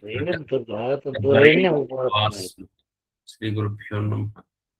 శ్రీమాత్రే నమః. ఇది నిత్య జీవితంలో అనుసరణీయమైనటువంటి టాపిక్. ప్రతి క్షణం ఉపయోగపడుతుంటుంది. ఒక ప్రయాణాలే కాదు, చిన్న చిన్న విషయాలకు సంబంధించిన ముహూర్తాలు కూడా చాలా చాలా అవసరం అవుతూ ఉంటుంటాయి. మనకు ప్రతిదీ ఒక భయం కాకుండా బయలుదేరేటప్పుడు కొన్ని జాగ్రత్తలు అవసరం అవుతూ ఉంటుంటాయి. అయితే ప్రయాణాల విషయం అనేటప్పుడు ఎప్పుడు వచ్చినప్పటికీ కూడా నిత్య నైమిత్తిక వ్యవహారాలకు సంబంధించిన అంశాలలో ప్రత్యేకంగా స్వీకరించే అంశం లేదు ఎప్పుడు కూడా. ప్రత్యేక అంశాలలో ప్రయాణాలకే మనకు ముహూర్తాలు అనేవి ప్రత్యేకంగా ఉంటాయి. నిత్య నైమిత్తికం అంటే రోజు ఉదయం ఆఫీస్కి వెళ్ళే టయానికల్లా అన్ని చూసుకుంటూ పోవాలని చెప్పేసి అంటే ఒక్కోసారి కుదురుతుంది, కుదరదు. అయితే హోరా కాలాన్ని దర్శించుకుంటూ వెళ్ళాలి అనే పదం మాత్రం మొదటి నుంచి ఉన్నటువంటి మాట. తెలియకుండా కొంత శనిహోరలో ప్రయాణం మొదలు పెడితే ట్రాఫిక్ జామ్ ఉంటుంది. ఇదే సమస్య, వేరే ఉంటాయి కానీ అట్లా మనం వెళ్ళేటప్పటికీ కావలసిన అనుకూలమైన సమయంలో చేరలేకపోవటం వల్ల, అంటే ఏదైనా కానీ గమ్యం చేరడమే జీవిత లక్ష్యం అనుకున్నప్పుడు చేరవలసిన గమ్యాన్ని చేరకపోయినా, మధ్యలో ఆలస్యమైన ఏదైనా ఇబ్బంది అయినా వాటి కోసం ఇబ్బంది కాకుండా ఉండటానికి ఉన్నంతలో మంచి హోరా కాలంలో బయలుదేరండి అని చెప్పేసి సూచన మాత్రం ఉంది. నిత్య నైమిత్తికాల్లో కూడా అవసరమైతే. లేకపోతే అక్కడికి వెళ్ళి 1 గంట వెయిట్ చేయాలి. నేను ఎవరన్నా డాక్టర్ని కలవడానికి వెళ్తున్నాను, అక్కడికి వెళ్ళే సమయానికి శనిహోరకు అక్కడ చేరాను, ఆయన 1 గంట తర్వాత పిలుస్తాడు లోపలికి. అంటే మళ్ళీ గురుహోర రాగానే పిలుస్తాడు. అప్పటిదానికి ఏం చేయాలంటే కూర్చోవాలి. అయితే పూర్వం నుంచి చెప్పినటువంటి ఒక మాట ఏంటంటే, ఇటువంటి హోరాకాలాలు నిషిద్ధ కాలాలంటూ కొన్ని మనకు పెట్టారు. ఉదాహరణకు వర్జము, దుర్ముహూర్తం, ఇది ప్రయాణమే కాదు చాలా విషయాల్లో మనకు వదిలిపెట్టారు. గ్రహణ సమయాలు, ఈ అధిక మాసాలు, ఇటువంటివన్నీ కూడా ఏంటి అంటే మీరు మిగతా పనులన్నీ ఆపేయండి అయినా అనవసరమైన పనులు, ఈ శని హోరైనా కుజ హోరైనా ఈ సమయంలో దైవ ధ్యానానికి ప్రాధాన్యం ఇస్తే రాబోయే హోర లోపల మీకు అద్భుతంగా ఉంటుంది అని చెప్పడం. అంటే పనిని తగ్గించి మనకు ఎనర్జీని పెంచుకోవాల్సిన సమయంగా మనం గుర్తించాలి.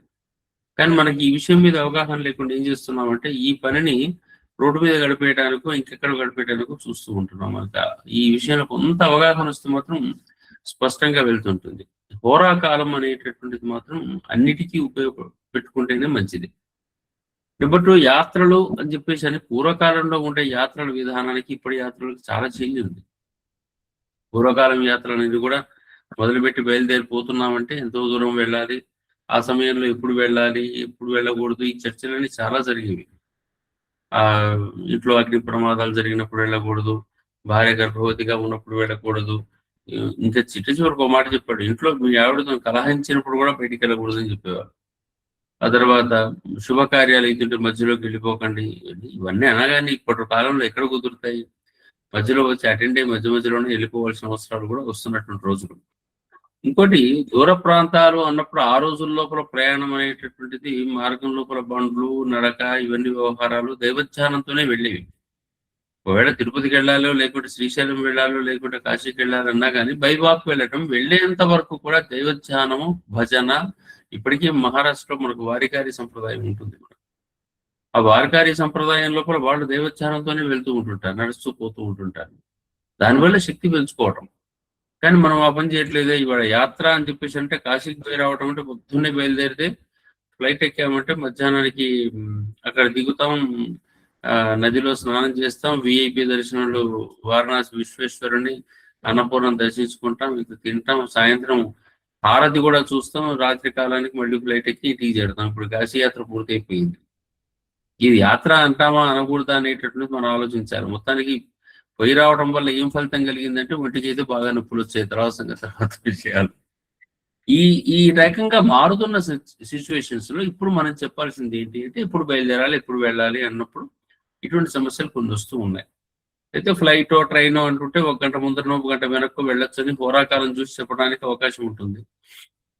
ముందుగా బుక్ చేసుకుందాము అని చెప్పేసి అంటే ఆ బుక్ చేసుకునేటువంటి రోజునాడు మనకు టికెట్లు దొరకవు. ఇటువంటి సందర్భాలు ఉంటాయి. మరీ అమావాస్యలో, అష్టమిలో బయలుదేరకపోయినప్పుడు కూడా, నవమిలో బయలుదేరకపోయినా మిగిలిన రోజుల్లో కనీసం తారాబలం అన్నా చూసుకొని కొంచెం దూర ప్రాంతాలు అయితే జాగ్రత్తగా వెళ్ళండి అని చెప్పే సంప్రదాయాలు కూడా మనకు ఉన్నాయి. అయితే ఈ మనకు చెప్పేటటువంటి అన్ని పదాల్లో కూడా ఏంటంటే ఇంతకుముందు కూడా అన్నారు, మన మనస్సు ఆలోచనలన్నీ బాగా ఉండేటట్టయితే ఇవన్నీ అవసరమా అండి అని చెప్పేసి. ఎవరికి వాళ్ళు ఎవరికి సర్టిఫికెట్ ఇచ్చుకోవాలి ఈ విషయంలో? నాకు బాగా ఉందని చెప్పేసి నాకు నేనే సర్టిఫికెట్ ఇచ్చుకోవటం అవుతుందా? ప్రకృతి సర్టిఫికెట్ ఇవ్వాలి, అమ్మవారి సర్టిఫికెట్ ఇవ్వాలి. ఆ సర్టిఫికెట్ మన దగ్గర మనమే స్వీకరించేటట్టయితే I'm good, I'm so good అనుకుంటే ఎట్లా కుదురుతుంది?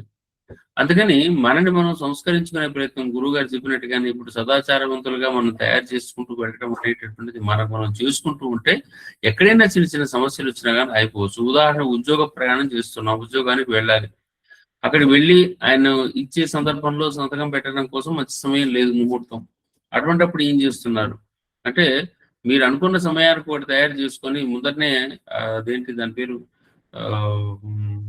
అప్లికేషన్ కోటి జాయినింగ్ రిపోర్ట్ అంటాం కదా, ఆ రిపోర్ట్ మీద ఎక్కడ మీరు అనుకుంటున్నారు అక్కడ కూర్చొని ఒక మంచి ప్రదేశంలో కూర్చొని దైవ సన్నిధానంలో కూర్చొని సంతకం పెట్టుకొని తీసుకొని పోండి. అక్కడ ఏదీ లేదు, వాళ్ళ దగ్గర జాయినింగ్ రిపోర్ట్ కూడా తీసుకొని మీరే ఒకటి రాసుకోండి. పోయింది ఏంటి కనీసం ఫలానా దాంట్లో ఇక్కడ చేరుతున్నాను, ఈ సమయం నుంచే నేను దీంట్లో ఉంటున్నాను, మానసికమైన ఒక అగ్రిమెంట్ కదా అది. ఈ అగ్రిమెంట్ ఒక చోట చేసుకున్న తర్వాత మిగతా పనులకు ముందరికి వెళ్ళిపోయేటట్టయితే ఆ ప్రయాణం కూడా ఆనందంగానే ఉంటుంది, ఆ తర్వాత చేరిన పనికి కూడా ఆనందంగానే ఉంటుంది. తర్వాత రెమెడీస్ విషయంలోనే చాలా మా చిన్నప్పుడు నాన్నగా చెప్పేవారు, ఎప్పటికీ 2 శ్లోకాలు ఎప్పుడు బాగా గుర్తుంటాయి. నపూర్వే శని శోమేచ నగుర దక్షిణస్తద నపశ్చాత్ భాను శుక్రేచ ఉత్తరే బుధమంగళే అని చెప్పేసి. అట్లాగే మళ్ళీ రెండోది కూడా చెప్పేవారు, అంగార పూర్వే గమనేచ లాభం సోమౌ శనౌ దక్షిణం అర్ధలాభం బుధో గురో పశ్చిమ కార్యసిద్ధి రభో భృగో చోత్తర ధాన్య లాభం అని చెప్పేసి ఈ 2 శ్లోకాలు ప్రయాణ సంబంధంగా వారశూలు అని చెప్పేసి చెప్పడం అనేది గుర్తుంది. ఇంకా తిథి శూలు ఉన్నాయి, తిథి దోహదాలు ఉన్నాయి. అన్నిటికంటే ఎక్కువగా చుక్కెదురు అనేటువంటి దోషం కూడా ఉంటుంది. ప్రతి శుక్ర ప్రతి భౌమ దోషాలు కూడా చుక్కెదురు దోషం అంటాం. ఇప్పుడు మీరు హైదరాబాద్ లో ఉన్నప్పటికీ కూడా సాయంత్రం సమయం లోపల సూర్య అస్తమయం తర్వాత పశ్చిమాకాశాన్ని చూడండి, ఇంతలా కనపడుతున్నాడు శుక్రుడు. పల్లెటూరులో ఉన్న వాళ్ళైతే చాలా అద్భుతంగా చూసుకోవచ్చు. ఆ శుక్రుడు కనపడుతున్నప్పుడు ఆ సమయం లోపల పశ్చిమ వైపు ప్రయాణం చేయకూడదు. సూర్యోదయం కన్నా ముందుగా శుక్రుడు కనపడేటట్టు శుక్రుడికి ఎదురుగా ప్రయాణం చేయకూడదు. భౌముడు ఎక్కడ ఉన్నాడో భౌముడికి ఎదురుగా ప్రయాణం చేయకూడదు. ఇవన్నీ ఉన్నాయి మనకు. ప్రతిదీ పాటించడం అనేది సాధ్యం కానప్పుడు కనీసం చిట్ట చివరిలో ఏంటి అన్నప్పుడు నిత్యము మన మనస్సును దైవీకృతంగా మార్చుకుంటూ ఉండటమే. ప్రతి నిమిషం దైవంతో ఉంటున్న సందర్భాల్లో ఇంకోటి ఏంటంటే శకునాలను గమనిస్తూ వెళ్ళటం. ఆ సమయం లోపల ఉండేటువంటి శకునాలు మనం బయలుదేరుతున్న సందర్భాల్లో ఇన్ని పెట్టుకున్నప్పుడు కూడా తప్పనిసరిగా అక్కడ ఏదో ఒక రూపం లోపల మనం కావాలని శకునాన్ని గమనించక్కర్లేదు, కనిపించిన శకునాన్ని అబ్జర్వ్ చేసి మనకు అక్కడే ఆ క్షణానికి ఎవడో కుండెత్తేసినట్టుగా కనపడటము, ఇంకేదో ఇబ్బందికరముగా ఉండటము, ఒకటే ఏడ్చుకుంటూ ఒకటి పరిగెత్తుకుంటూ వెళ్ళిపోవటము, ఎవడో కాళ్ళు ఎరిగాయి చేతులు ఎరిగాయని పక్కన నుంచి మాట్లాడుకుంటూ పోవటం, ఇవన్నీ పదాలన్నీ వింటుంటే మనం వెళ్ళినప్పుడు అనుకోకుండా మన చెవుల్లో పడితే మన ప్రయాణాన్ని తాత్కాలికంగా వాయిదా వేసుకోవడం మంచిదని చెప్పేసి చెప్తూ వస్తారు. ఉపశృతి అని కొన్ని అంటారు ఇటువంటి సందర్భాల్లో. అట్లాగే శకున సంబంధమైనటువంటి లోపాలు కనుక ఉండేటట్టయితే వాయిదా వేసుకోవటం, కొంచెం సమయం ఇచ్చుకోవడం, మళ్ళీ కూర్చోవటం, కొంత కాలం సేపు ఉండటం. మరి ఇప్పుడైతే ఇట్లా కూర్చొని లేస్తున్నాను ఇది కాదు, కొంచెంసేపు కూర్చొని మళ్ళీ ఏదైనా భోజనమో గీజనమో తీసుకుని పోవడం, అవన్నీ మనం చేసుకుంటూ పోవాలి. వెళ్ళిన చోట ఏమేమి ఉండాలి మనకంటే ఆసనం, శయనం, యానం, భోజనం ఇవన్నీ కూడా క్లియర్గా ఉండాలి. ఎక్కిన చోట చక్కగా మనకు ఆసనాలు ఉండాలి, శయనానికి అవకాశం ఉండాలి. వెళ్ళిన చోట ఇవన్నీ లేకపోయేటట్టయితే మనకి అన్ని కూడా కష్టాలే కదా. భోజనం చక్కగా దొరకాలి, ఇవన్నీ ఉండాలంటే మనం తప్పనిసరిగా దైవధ్యానం ఉండాలి. మరొకటి కూడా ఉంటుంది మనకి, ఇప్పుడు హనుమంతుని యొక్క 12 నామాలు ఒకటి ఉన్నది మనకు, ద్వాదశనామ స్తోత్రం అనేది. హనుమానంజన సూను వాయుపుత్రో మహాబల రామేష్ట ఫల్గుణ అనుకుంటూ వరుసగా 12 ఉంటాయి. ఈ 12లో యాత్రాకాలే విశేషత అని చెప్పేసి చెప్తారు. తస్య మృత్యు భయం నాస్తి సర్వత్ర విజయీ భవేత్ అని చెప్పి ఆ యాత్రాకాల విశేషమైనటువంటి శ్లోకాలను మనసులో పారాయణం చేస్తూ చేస్తూ చేస్తూ చేస్తూ ప్రయాణం చేసేటట్టయితే అది అనుకోని సందర్భాల్లో మనం ప్రయాణం చేసి వచ్చినప్పటికీ కూడా దాని యొక్క దోషం తగ్గుతుంది అనేటువంటి భావన మనకు ఉంటుంది. అందుకని ప్రతిదీ కూడా మన భావన. ఇంకోటి, మనం ప్రయాణం చేస్తున్నాం కదా, ఖాళీగా ఉంటున్నాం కదా, ఆ సమయాన్ని సద్వినియోగం ఎందుకు చేసుకోకూడదు? మనం 1 గంట సేపు ప్రయాణం చేయాల్సి వచ్చింది అనుకుంటాము, బస్సులో కూర్చున్నాము, ఏదో నడుపుతున్నాము, ఏదో చేస్తున్నాము. ఆ కొంతసేపు కూడా మనసులో ఏదో రకమైనటువంటి నామ పారాయణము లేకుంటే శ్లోక పారాయణము చేసుకుంటూ వెళ్తే అసలు ఎక్కడ ఇబ్బంది అవుతుంది, ఎందుకు అవుతుంది? ఆ పని మనం మిస్ అవుతున్నాం. చుట్టుపక్కల ఆలోచనలు, భయంకరమైన ఆలోచనలు, ఎవరో నెగిటివ్స్ ఆలోచన చేసుకుంటూ వెళ్తున్నాం కాబట్టి సమస్యలు వస్తున్నాయి. కాబట్టి ఈ ఆలోచనల నుంచి మనం కొంచెం పక్కకు జరిగే ప్రయత్నం చేసి మానసికంగా నిరంతర నామపారాయణకు ఎవరైతే ప్రాధాన్యం ఇస్తూ ఉంటుంటారో వాళ్ళకి లోపాలన్నీ తొలగిపోతుంటే ఆ ధోరణిలో మనం ముందరికెళ్ళే ప్రయత్నం చేద్దాం. నిరంతర నామపారాయణానికి ఎక్కువగా ప్రాధాన్యం ఇచ్చిన వాడికి శక్తి బాగా పెరుగుతుంది. తప్పనిసరిగా ఆలోచనలతో ఉన్నటువంటి వ్యక్తికి తమ ఎనర్జీ లాస్ అవుతూ ఉంటుంది. ఆ లాస్ అయిన ఎనర్జీ వల్లనే మన డ్రైవింగ్ లో కానీ లేకుంటే మనం అనుకోని సమస్యలకు కానీ గురవుతూ ఉంటుంటాం. కాబట్టి అటువంటివి రాకుండా నామపారాయణం అనేటువంటి ఎవరికైనా చెప్పడం మంచిది. అటువంటి లోప సమయం అయితే తప్పనిసరిగా చెప్పడం అనేది మనం గుర్తు చేసుకుంటూ ఉందాం. అందుకని ప్రయాణం అనేటటువంటిది మనకు నార్మల్ గా ప్రయాణం అనేటటువంటి దాంట్లోనైనా విశేష ప్రయాణమైనా కానీ మానసిక జపం మాత్రం వదలద్దు అనేటటువంటి ప్రత్యేకంగా దృష్టిలో పెట్టుకుంటూ ఉందాం. అట్లాగే ఇంతవరకు గురువు గారు చెప్పినట్టుగా మరొకసారి అందరికీ 24వ తేదీ నాటి ఉత్సవానికి అందరికీ ఆహ్వానం పలుకుతున్నాం. డిస్టెన్స్ ఎడ్యుకేషన్ ఉస్మానియా యూనివర్సిటీ గత సంవత్సరం ఎక్కడైతే జరిగిందో అదే ప్రదేశం లోపల మళ్ళీ కూడా ఈ సంవత్సరం ఆరోగ్య జ్యోతి అనే పేరుతో ఒక సావనీర్ బయటకు వస్తుంది. దాదాపుగా 250 పేజీలు, దాంతోపాటు 8 రకాల పుస్తకాలు కూడా ఆ రోజున ఆవిష్కరణకు అవకాశం ఉంటుంది. కాబట్టి ఆ మంచి ఉత్సవం లోపల హాయిగా అందరం పాల్గొని వైద్యం మీద ప్రత్యేకంగా ఒక 5-6 యొక్క మంచి ఉపన్యాసాలు కూడా మనం వినే ప్రయత్నం చేద్దాం. విని అట్లాగే ఆనందాన్ని అందరం పంచుకుందాం. చక్కని భోజన వసతి అన్ని కూడా ఏర్పాటైపోతాయి. మీరందరూ కూడా స్వాగతం మరొకసారి పలుకుంటూ ఈనాటి జ్యోతి వాటిలో పాల్గొన్నటువంటి నిజంగానే నాగకుమార్ గారు ఒక మంచి సూచన చేశారు. ఈరోజు చాలా మంది పాల్గొన్నారు. చక్కనైనటువంటి కొత్త భాగస్వామ్యం మనకు కనిపించింది. ఈ భాగస్వామ్యం ఇట్లాగే మరింతగా కంటిన్యూ కావాలని చెప్పేసి మనస్ఫూర్తిగా కోరుకుంటూ అందరికీ నమస్కారం. స్వస్తి. సెలవు. ధన్యవాదాలు గురుగారు. ధన్యవాదాలు గురుగారు. నమో నమః. గురులందరికీ ధన్యవాదాలు. నమః మహోదయ. ధన్యవాదాలు.